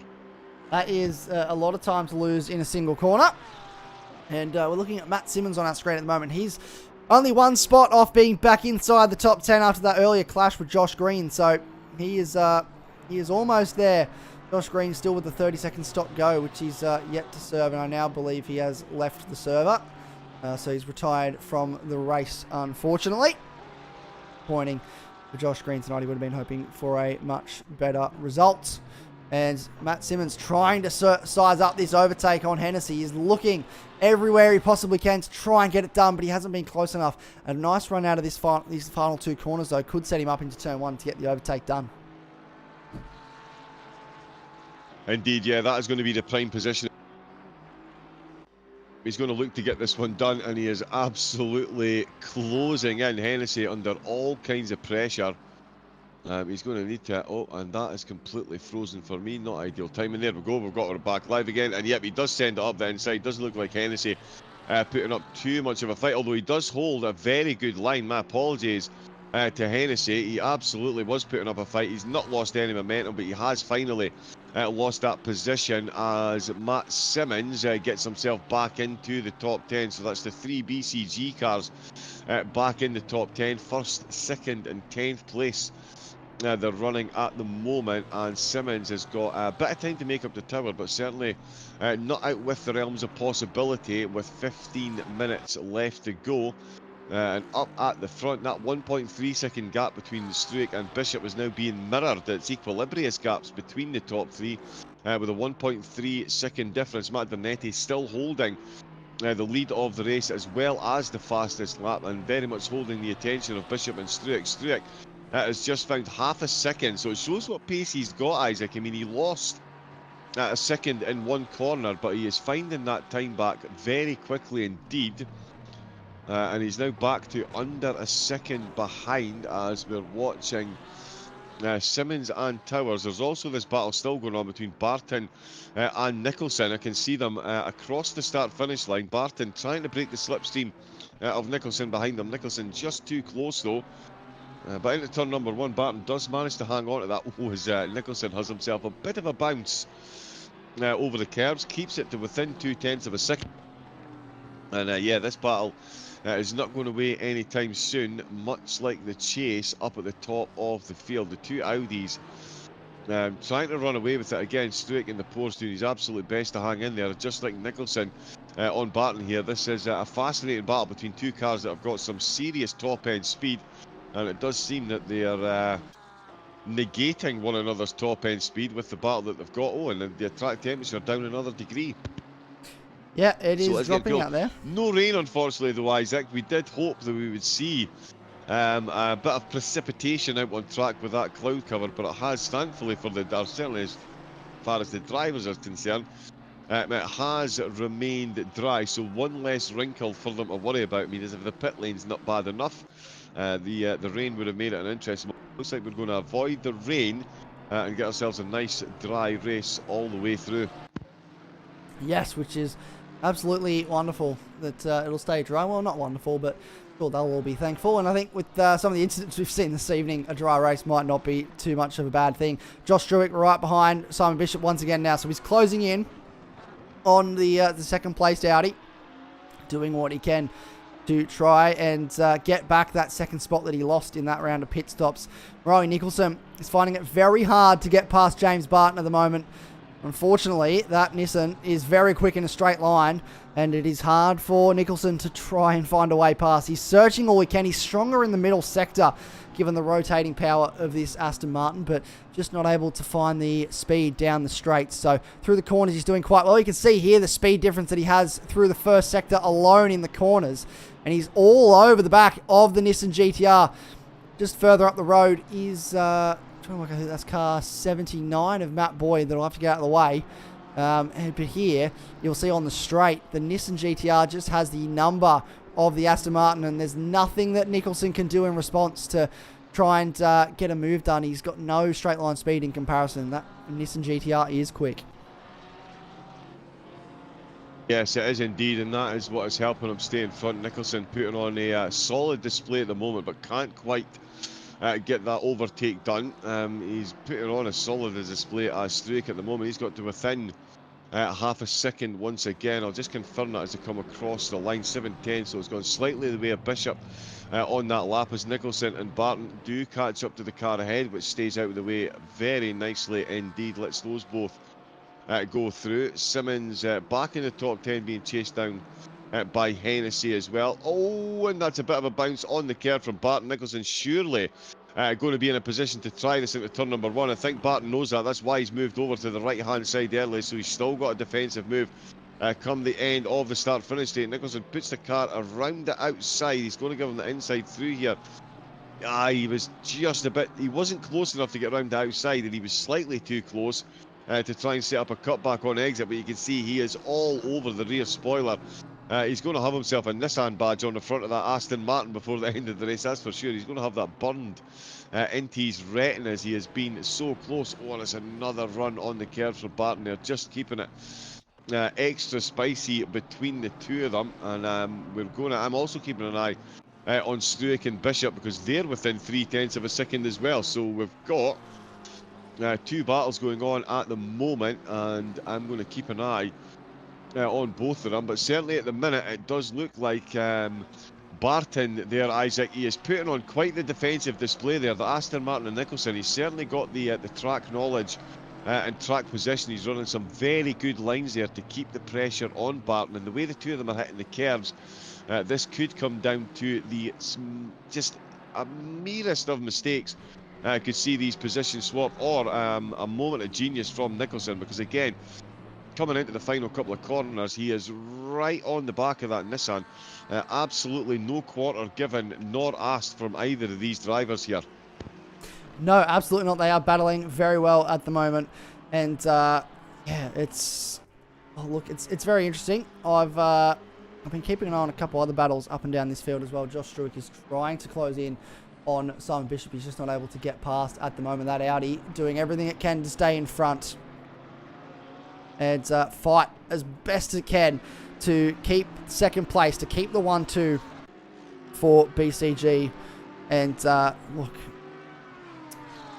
I don't know, my brain is I'm struggling to keep up now. I feel like I'm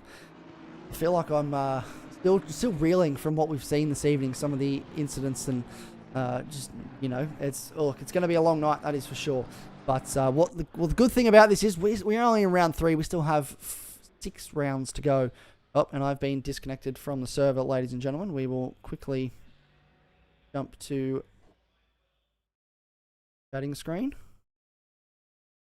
Well, yeah, I can keep us up to date while No you worries. jump yourself back in. It's still Dernetti leading the way. He's got 3 seconds now over Bishop, who's got 3/10 Oh, getting over close. Struick. So those two very close up at the front of the field. We could see a podium position change, although the Audi in a straight line is always going to work wonders against that post. Henderson still in 4th place with Piper and Halton 5th and 6th, and then it is the battle between Barton and Nicholson. That is still absolutely raging on. 7th and 8th they are, Toward and Simmons. And Matt There's Simmons been as well, contact not only between Bishop and Struick, and that is we just came back into that. There was they were slowed right up, and Simon Bishop got sideways as well. So Struick's made contact with Bishop into turn 1, and then they've both checked up, almost had contact with a lap car as well, which I think probably got involved in part of that. And the battle for second place in this race is continuing to get spicy. Yes, it is. They all want as many points as they can get here. It's not just your personal pride, of course, team pride on the line as well. CP and BCG up at the top of the both up well inside the top 5, and those positions are going to be strengthened overall. But who is going to see the greater increase in the points haul? Certainly Matt Dernetti absolutely flying up at the front. He's now got a 7-second lead. If you'd have told me after the start of race 1 or even the start of this race he was going to be that far ahead, there may have been a bit of doubt crept in, but he is getting the job absolutely done. And Simmons, his BCG teammate, he has caught up to Toward. I did say there was just about enough time for him to catch up, and he has done. He's got 7 minutes left to craft out an overtake if he can, much like Nicholson and much like Struick. The rest of the field, there are still battles going on. I didn't quite get down to 12th place because Gordon and Wood battling away for 12th position. We've also got Thomas and Sheppers who are absolutely going in it. Oh, and Max Silver's in there as well. Sorry, he temporarily disconnected from my screen there. So it's Sheppers who is ahead of Silver, who is ahead of Thomas. We've also got Norley and Hurley battling away for 18th position. No further battles going on any further down the field, but certainly Norley and the gang keeping it spicy down towards the back of the grid. I'm not actually sure where we're going to see the next overtake come from. Bishop and Struick are getting very close once again. Barton and Nicholson staying very close, and Simmons has got past Toward. So that is BCG, got another car in the top 9, and that's a solid overtake through sector number 3 to get Simmons back into single-digit finishing positions, Isaac. This is a tidy drive back through the field for Matt Simmons, sorry. So he's actually, I think he's driven quite beautifully to get back up into 9th place.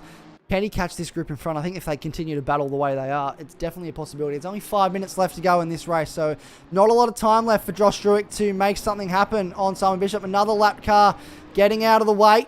Doing a good job there. And I believe that was Natalie Wah. It was Natalie Wah getting out of the way. Natalie WA getting out of the way.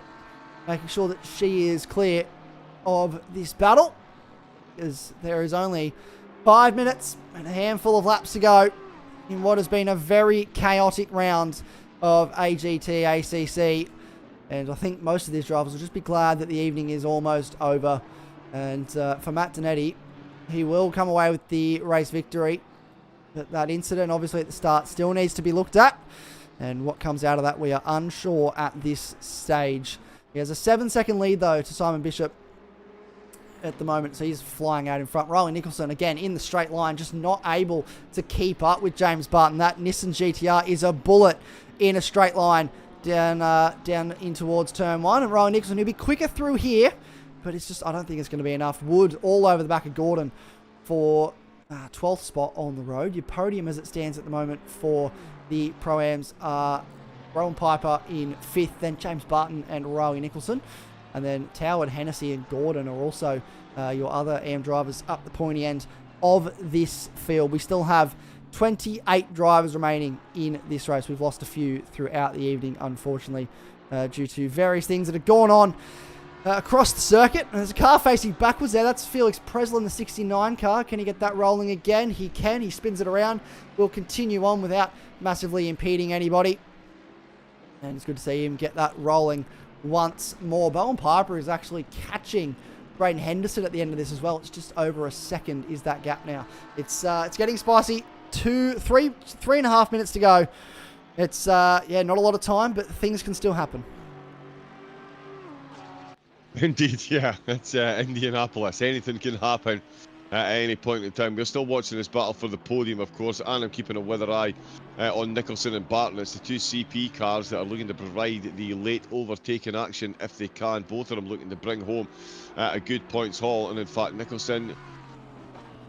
Oh, now, I'll tell you what, that's a good exit, Scott. Yeah, no, the Nissan's going to run away with that one, I think. Absolutely. Into turn number 1. Yeah, the Nissan again, just time and time again.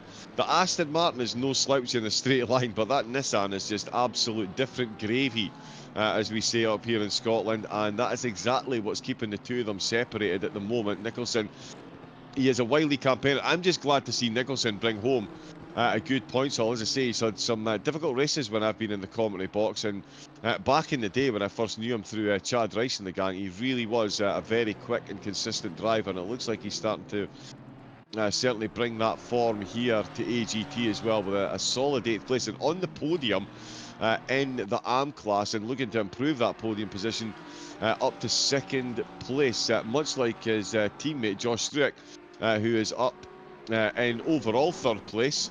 And looking to get himself into overall 2nd, and 2nd, of course, in the pros. So Team CP providing all the overtaking action potentially in the closing stages. And yeah, it's one of those. If I was a betting man, would I bet against either of them or both of them getting the overtake done before the end? I'm not sure I would. I mean, we've only got 2 minutes left to go. Bishop has put up a solid display so far, fending off Struick, and so too has Barton, to be fair. That straight line speed, we're giving a lot of credit to the straight line speed of the Nissan, but Barton still has to get through the twisty stuff as quickly as possible so he can actually get the hammer down to use that straight line speed. Oh, and as Natalie Waugh has a wiggle on the final corner, that could affect. Has she just promoted herself to Kingmaker here in the AM section, as Barton once again forced to go to the inside line. Riley Nicholson tries to send it around the outside. They're absolutely... Oh no, they weren't quite even, Stephen. Is he going to manage to cut back here?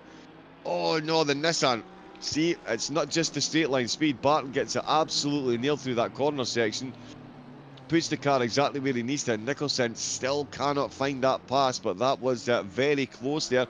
And it's one of the skill sets that you need, Isaac, whether you like it or not. You have to be able to deal with the traffic, and being able to deal with the traffic is as important as getting quick, consistent laps and getting a quick, clean pit stop as well, which we've seen a few drivers get spectacularly wrong tonight with a lot of drive-throughs. But Barton and Nicholson both surviving that there. And I tell you what, oh, get up to the front, sorry. 2nd and 3rd place are side by side. Oh, Struick is going for the overtake. He's up the inside. Oh, they've almost made contact, Isaac. I was about to comment earlier about how they were starting to spread out a little bit. We start the final lap of the race. Martinetti will begin the last lap of this shortened 50-minute race. Josh Struick all over the back of Simon Bishop. They run through the marbles. He's going to have to go the long way around if he wants the position up into 2nd place.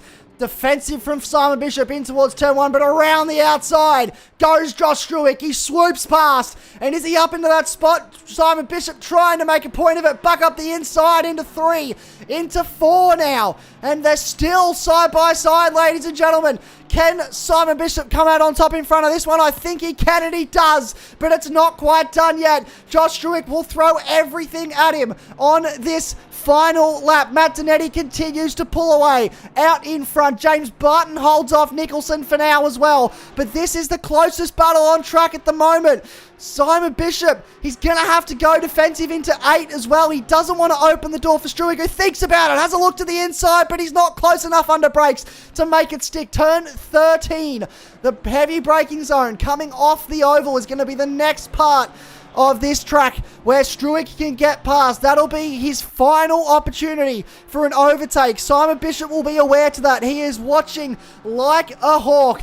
Matt Donetti is about to round the final corner to win this race, but our eyes are firmly planted on this part of the motor race. Matt Donetti rounds the final corner. He will cross the line to win the race here at Indianapolis this evening. Round number 3 goes the way of BCG. Will it be a 1-2? It was a multi-21 in Suzuka. It is a multi-1-2 tonight. Simon Bishop holds off Josh Struick in an absolute thriller from Braden Henderson, Bowen Piper, and then Aidan Holton. Nicholson's going for it around the outside in the final sector. Into 13, he got on the grass. He wasn't able to make it stick, but he had to do something, didn't he? A last-minute gasp from Riley Nicholson to find something to get into second in the Pro-Am class and up into 7th. But in the end, it goes the way of James Barton, and Riley Nicholson pushed him all the way to the end, but will finish in 8th place.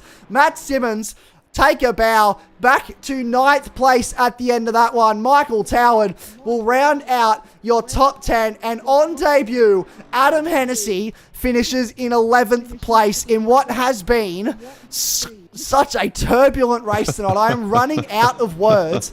I cannot get any more words out. There has been so much that has happened this evening, John. I don't know. Max Silver, in the end, after that early on incident, will come back to finish 14th, which you have to feel after being well and truly a lap down at the start of this one, has done a brilliant job to finish there. He has, yeah, all action, all the time. It's called adrenaline GT racing for a very, very, very good reason. If that doesn't get the heart rate pumping, you might need to go and see a physician or a medical professional just to check that the ticker still works. But what an ending that was. Struick trying to get past Bishop, and of course Nicholson trying to get past Barton. Some great recovery drives as well by quite a few of the drivers. Let me just get myself the full race results in front of me, but that is quite the grandstand finish here, and a few drivers very close. Wood almost got past Gordon at the end, and I've broken my timetable. There we go. So Wood almost getting past Gordon at the end as well. So battles right down to the very end. But the two podium, second and third in both classes, absolutely on the wire right down to the end. 3 tenths separating second and third, but it is Donetti and Bishop for BCG that bring home the top 2 spots. Struick in 3rd place in CP, and his teammate Holton in 6th position, bringing home a good points haul. But big shout out to Piper, and as you see, Hennessy, who on debut gets himself a very, very, very good result. And I can see certainly going to be some gin and juice and party time round at Hennessy's house, because that, for a debut performance, is not too bad at all, I would say, Isaac. Not too bad at all. We will jump to the holding screen now as we await drivers to jump in for an interview. But yeah, what a race in the end that was, ladies and gentlemen. And starting to run out of a little bit of steam now. It's interesting, that is for sure. But let's have a chat to a driver, shall we? Let's get him in here and talk to the man that got his first Pro-Am class win for the season. Mo, we'll call him Mo, but he's better known as Bowen Piper on our screens. But I think it's the first time we've had the pleasure of having your company in the commentary box to have a chat. So welcome along, and first and foremost, congratulations on taking out the class victory tonight after that front row start. Thank you. It's good to be here. I think this is my first win in AGT in general. So, the car felt really good tonight, and the pace was there to even stick it to a couple of pros here and there. But good fun. Certainly looked like good fun out there. Once we got going once again after that red flag, talk us through. Obviously, we as a result of the red flag, we had a shortened race, 50 minutes. Did that change your strategy much at all, or did you still think it was going to be mostly a 50-50 split on the race? Yeah, still mostly 50-50. It didn't change too much, apart from a bit of how much fuel you put in. But all in all, still great fun. Talk us through that race start as well. You seem to go backwards a little bit. Was that always probably the expectation to maybe, fight it out with these pro guys and get your ears boxed a little bit, or was it just just have a bit of fun out there? Yeah, well, I didn't expect to find myself up in second too. on the front row of the grid. So yeah, it was a bit exciting, but also nerve-wracking. And I knew that those pro guys didn't want to stick around behind me. So it's just best to try and stay out of the way, but also try and stay as high as I can to get as many points towards my total as I can. Absolutely. Well, talk to us about that. Obviously, you are, if I check my notes here, because I'm very thoroughly prepared as always, you are sitting 6th in the points at the moment for Pro-Am. This will no doubt jump you up a few spots. Is championship something that you're thinking about? I feel like that's a bit of an obvious question, but is championship something you're thinking about, or are you just sort of hoping that you'll find some good results and that the point standings will come with it? Well, it's been a bit of a rough start, but it feels like I'm starting to find some ground in the Mustang, and if that's the way that it's going, then a championship could definitely be on the table. So I'm excited to race against those other top Pro-Am guys and see how it all plays out. Yeah, absolutely. Well, before we let you go, next round where are we racing next time? We're racing at Watkins Glen. Is that a circuit you're looking forward to? And how are you feeling about the next round? Oh, Watkins Glen's a great track. Looking forward to it, and hopefully we can get another class win. Hopefully, fingers crossed. Well, hopefully we'll have more opportunities throughout the season to have a chat to you. Thanks for jumping in. Before we do finally let you go, anyone you want to give a shout out to? Oh, it's got to be shout out to the Defy Motorsports team, the crew back there, giving me the support through the comms. So it's always great to have them in the party chat. They are. I spend a lot of time around you guys, and it's a lot of fun in the Defy party chat. So no doubt they would have made the evening very enjoyable. Once again, Mo, congratulations on this evening, and hopefully we'll get to talk to you again before the season's over. Thank you, Isaac. Bye. That was Mo Salzak, or that's the character from The Simpsons, but we call him Bowen Piper. So thanks very much to Bowen for jumping in. We'll bring in now the man that came 3rd place in the end this one, and I'll hand over to you, John, to have a chat to the man himself, Josh Struick. Josh, yeah, a phenomenal drive there and a battle right down to the end. I mean, you really did throw the kitchen sink to get yourself up into 2nd place. But talk to us about the start of the race and pre-pit stop. You decided to stay out a bit longer than the rest of the field. It didn't quite work out. You came back out in 3rd place. Was the overcut something you were targeting, or is that something that just unfolded as the race went the way it did in that opening stint? Yeah, it was something that I was targeting. I deliberately filled the car up a bit more so I could go long and then have fresh tyres at the end. I think that strategy worked if I didn't mess up the pit stop. I had a slightly slow pit stop because I didn't turn the car off quick enough. So that cost me a second or two, which means I would have come out ahead of Simon. So I think it could have worked, but then still maybe it wasn't the right idea. But yeah, it was a planned strategy. Yeah, well, I mean, certainly I declared that you were going to come out ahead of 3rd. So yeah, I'll come out ahead of 2nd. So yeah, the slightly slow pit stop does certainly explain that. Talk to us about that battle at the end, though. I mean, that was almighty. You were left with very little options there. The car ahead, the Audi, was doing some mighty fine defending, but you threw all your cards on the table in those final couple of laps and trying to get an overtake. How much fun was that battle towards the end there? Yeah, it was pretty fun. It's annoying. It's hard to get past. I feel like Porsche doesn't quite have the top end compared to some of the other cars. So to try and make it work in the corners, which is a bit difficult. But yeah, it was a lot of fun. Gave each other good space. So yeah, good fair racing.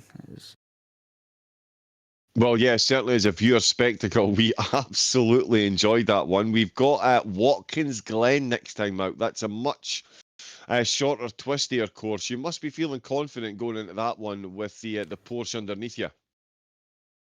Yeah, I think it will be good there, especially some of the high-speed corners too. hopefully I'll be able to actually put the race together a bit better than I did today, because it was just a little bit messy from my side today. Yeah, well, they say great football teams always win, even when they're playing badly. So even if you have a messy race, to get that close to second place and still be in contention for the race win as well, certainly no mean feat. So huge congratulations on the result tonight, and thank you for jumping in to talk to us. Before you go though, any of your teammates or anything you would like to say a thank you to? I mean, thank you to Greenie for like organising the team and all that, and doing the liveries and all that stuff. And just generally, thank you. You know, teammates, we have fun, the chats together. It's just good fun racing, and it's good to be doing it with them. Indeed, yeah. Teamwork makes the dream work, as they say. But yeah, huge congratulations again on the podium tonight, and very, very, very much looking forward to see what you do next week at Watkins Glen, and of course for the rest of the season. All right, thank you. There we go then. Yeah, there we go, Isaac. That was Josh coming in from third place. I think we're now going to get the top two in once again. They are absolutely flying in those Audis at the minute, Isaac. And yeah, taking the top two spots once. It's a bit greedy, but we'll let them off. Yeah, I think we have to we'll have to let them off the hook a little bit. We do welcome into the booth, gentlemen. Congratulations. Very action-packed night, a lot that happened this evening, but we'll start off with you first of all, Matt. The race win again this evening. You had the multi-21 last time, but you get the multi-1-2 this time. Yeah, I had Simon on the blower to make sure he held up Jeesh with all he could. So it's a odd one. Like, I should be more happy about it, but it was just a bit of a messy night overall, I think. So could have been better, could have been worse. Yeah, it's a tough decision, and I'm sure that there'll be a lot of debate held by many people about what exactly happened. But there's rules and investigations that'll take place, and I'm sure that the correct decision will be made. So I wouldn't beat yourself up too much, mate, or feel too hard about it. But Simon, for you, second place this evening in this race, a really good result once again for both yourself and for the team. Talk to us about battling with Josh at the end of that race. It looked like a lot of fun, but you did make contact in turn one at some stage. It looked like. Yeah, it was fun. I had a good night. I somehow avoided all the carnage through more luck than anything else on the first one, which was all good. And then the second one, yeah, I felt like, again, our cars were really good in the race, which is good. But yeah, we just had a lot of work to do. And then we all just messed up our pit stops, which kind of worked out. And then, yeah, in the last, I just knew if I was good in certain places, I'd better hold Josh off. And then with 2 laps to go, I made a meal of one of the corners, which I understand is not on the stream, which is probably for the best. And then you caught me side by side with him later, and I was just like, yeah, I just had to give it a crack. But he's good to race with, so it was a good race. And yeah, I just I just wish I qualified a little bit better, but the qualifying was so close and everyone was so good. And it was amazing for Mo to put it on the front row in the Pro-Am car, which is pretty good. Yeah. But it kind of goes back to what I said last week. Like, it's just, if you're just a tiny bit off, it just made the race hard. But it was still a good result. And I was, if I'm going to get beaten by anybody, then being beaten by my teammate is probably the person to be. Yeah, well, it certainly looked like a lot of fun out there. Yeah, I can confirm, unfortunately, fortunately for you, probably the server decided that I was no longer allowed to be a member of it and kicked me just before that battle, and we came back on the aftermath of it. So we just missed it. But yeah, it looks like a very close battle between you guys. Looks like a lot of fun. And as you said, it's so close and so competitive at the top end of this field, which is what we like to see, because you can be off by the smallest margin, but you can still be 4 or 5 spots back on the grid. So amazing stuff. And Matt, I have good news for you. As a result of tonight's victory, you do take the lead of the championship. So you do get that first spot back, which will be nice heading into Watkins Glen. Obviously, the next round we go super sprint racing at the Glen. How are you feeling in this car? Actually, this is probably a question for both of you, really. How are you feeling in this car at the Glen. Have you done any laps here before? Do you know what it's like, or what can we Well, expect? I haven't done any laps, but there's one word ring in the back of my head that says bus stop and curbs. So I don't know about Simon, but I'm not holding my breath on a smooth ride through there. Yeah, no, it'll be carnage. But the rest of the track will be pretty good. Like it'll the way that the track layout is there, it's going to really suit our car. So if we can get it to work, if we can just survive through the bus stop, I think it'll be pretty good. Put the ride height right up.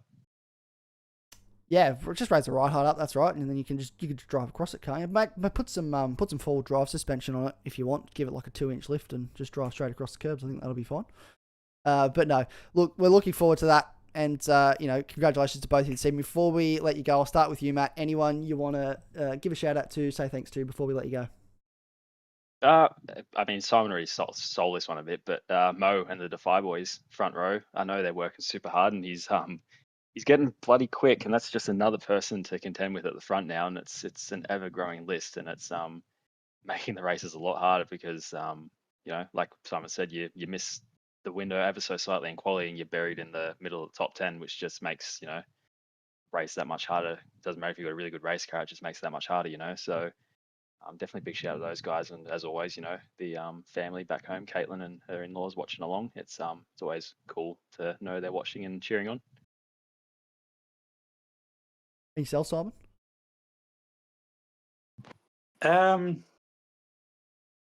I would say actually to you guys in the admin team, because I realise it's not an easy decision to restart the race, but the race kind of did get ruined in the first run.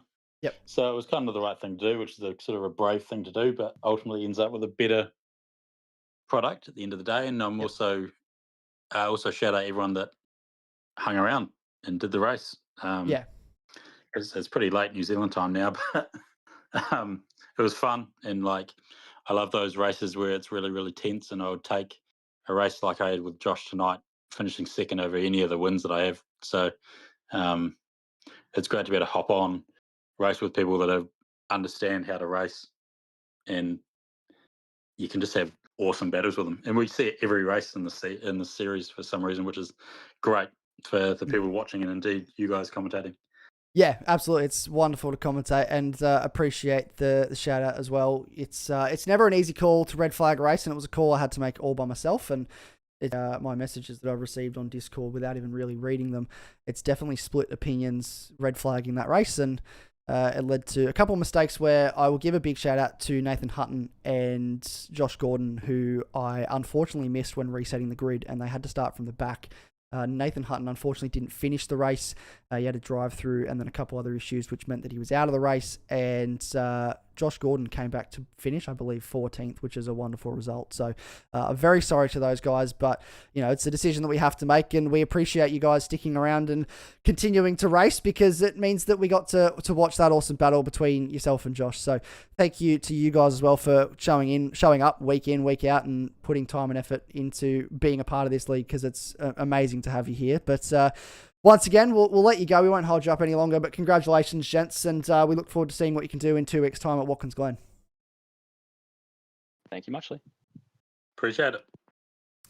That was Simon Bishop and Matt Donetti there. It's wow, John, what an evening of racing. It's certainly been certainly going to be very highly talked about. And yeah, I don't know. I think it's going to be a lot for everyone to unpack, but we get to do this all again and I'll get it up on our screen, but we get to do this all again in 2 weeks' time at Watkins Glen. Indeed we do, yes. The American track certainly throwing a spanner in the works here at the Brickyard. But as you say, it's the New York Super Sprint next. And yeah, I want to reiterate what Matt and Simon said there. Huge shout out to Isaac, who is running this whole thing single-handedly. So yeah, admin's time to step up. But yeah, running the broadcast and running the server and getting everything back up and running. A couple of minor issues to deal with as far as positioning goes there, but I think all in all, absolutely phenomenal job done by yourself, Isaac, to get everything ticking over. And also reiterate as well, yeah, anyone sending unpleasant messages, go and have a look in the mirror, please. behave yourself. Thank you very much. Manners cost nothing, and especially when you've got someone like Isaac doing the phenomenal job that he does. But the racing on track right down to the end, the final 2 podium positions in both classes were still undecided until the final few corners, and that is what AGT does. It provides some of the best racing you will see on YouTube. And Watkins Glen, 2 30-minute races round there with the drivers going absolutely at it. Is going to be a phenomenal spectacle. So make sure you're tuned in 2 weeks' time. You do not want to miss this race, I guarantee it. Absolutely could not have said it better myself, John. Well, that'll do it for this evening. We thank you for sticking around. We know there was a lengthy break there in the middle while we tried to get things sorted to start going again for the red flag. And we know it's a bit of a later night than we would usually be expected to, but we do appreciate you sticking around, engaging in the chat, and letting us know that you are watching and loving what we're doing. So from all of us here at AGT, we really appreciate that support. And again, we'll see you in 2 weeks' time when we go racing at Watkins Glen. We'll go bowling at the Glen, but hopefully there'll be a little less bowling and just a little bit more racing. Until then, stay safe, look after yourself, be kind to one another. I've been joined in the booth this evening by John Wright from TrackSpotTV. If you need any broadcasting at all, they're a lovely team over there. Head over to www.trackspot.tv for all your series broadcasting needs.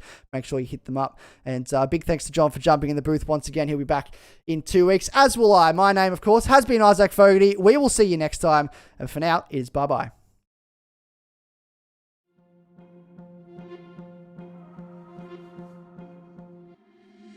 Been trying to change what I've been trying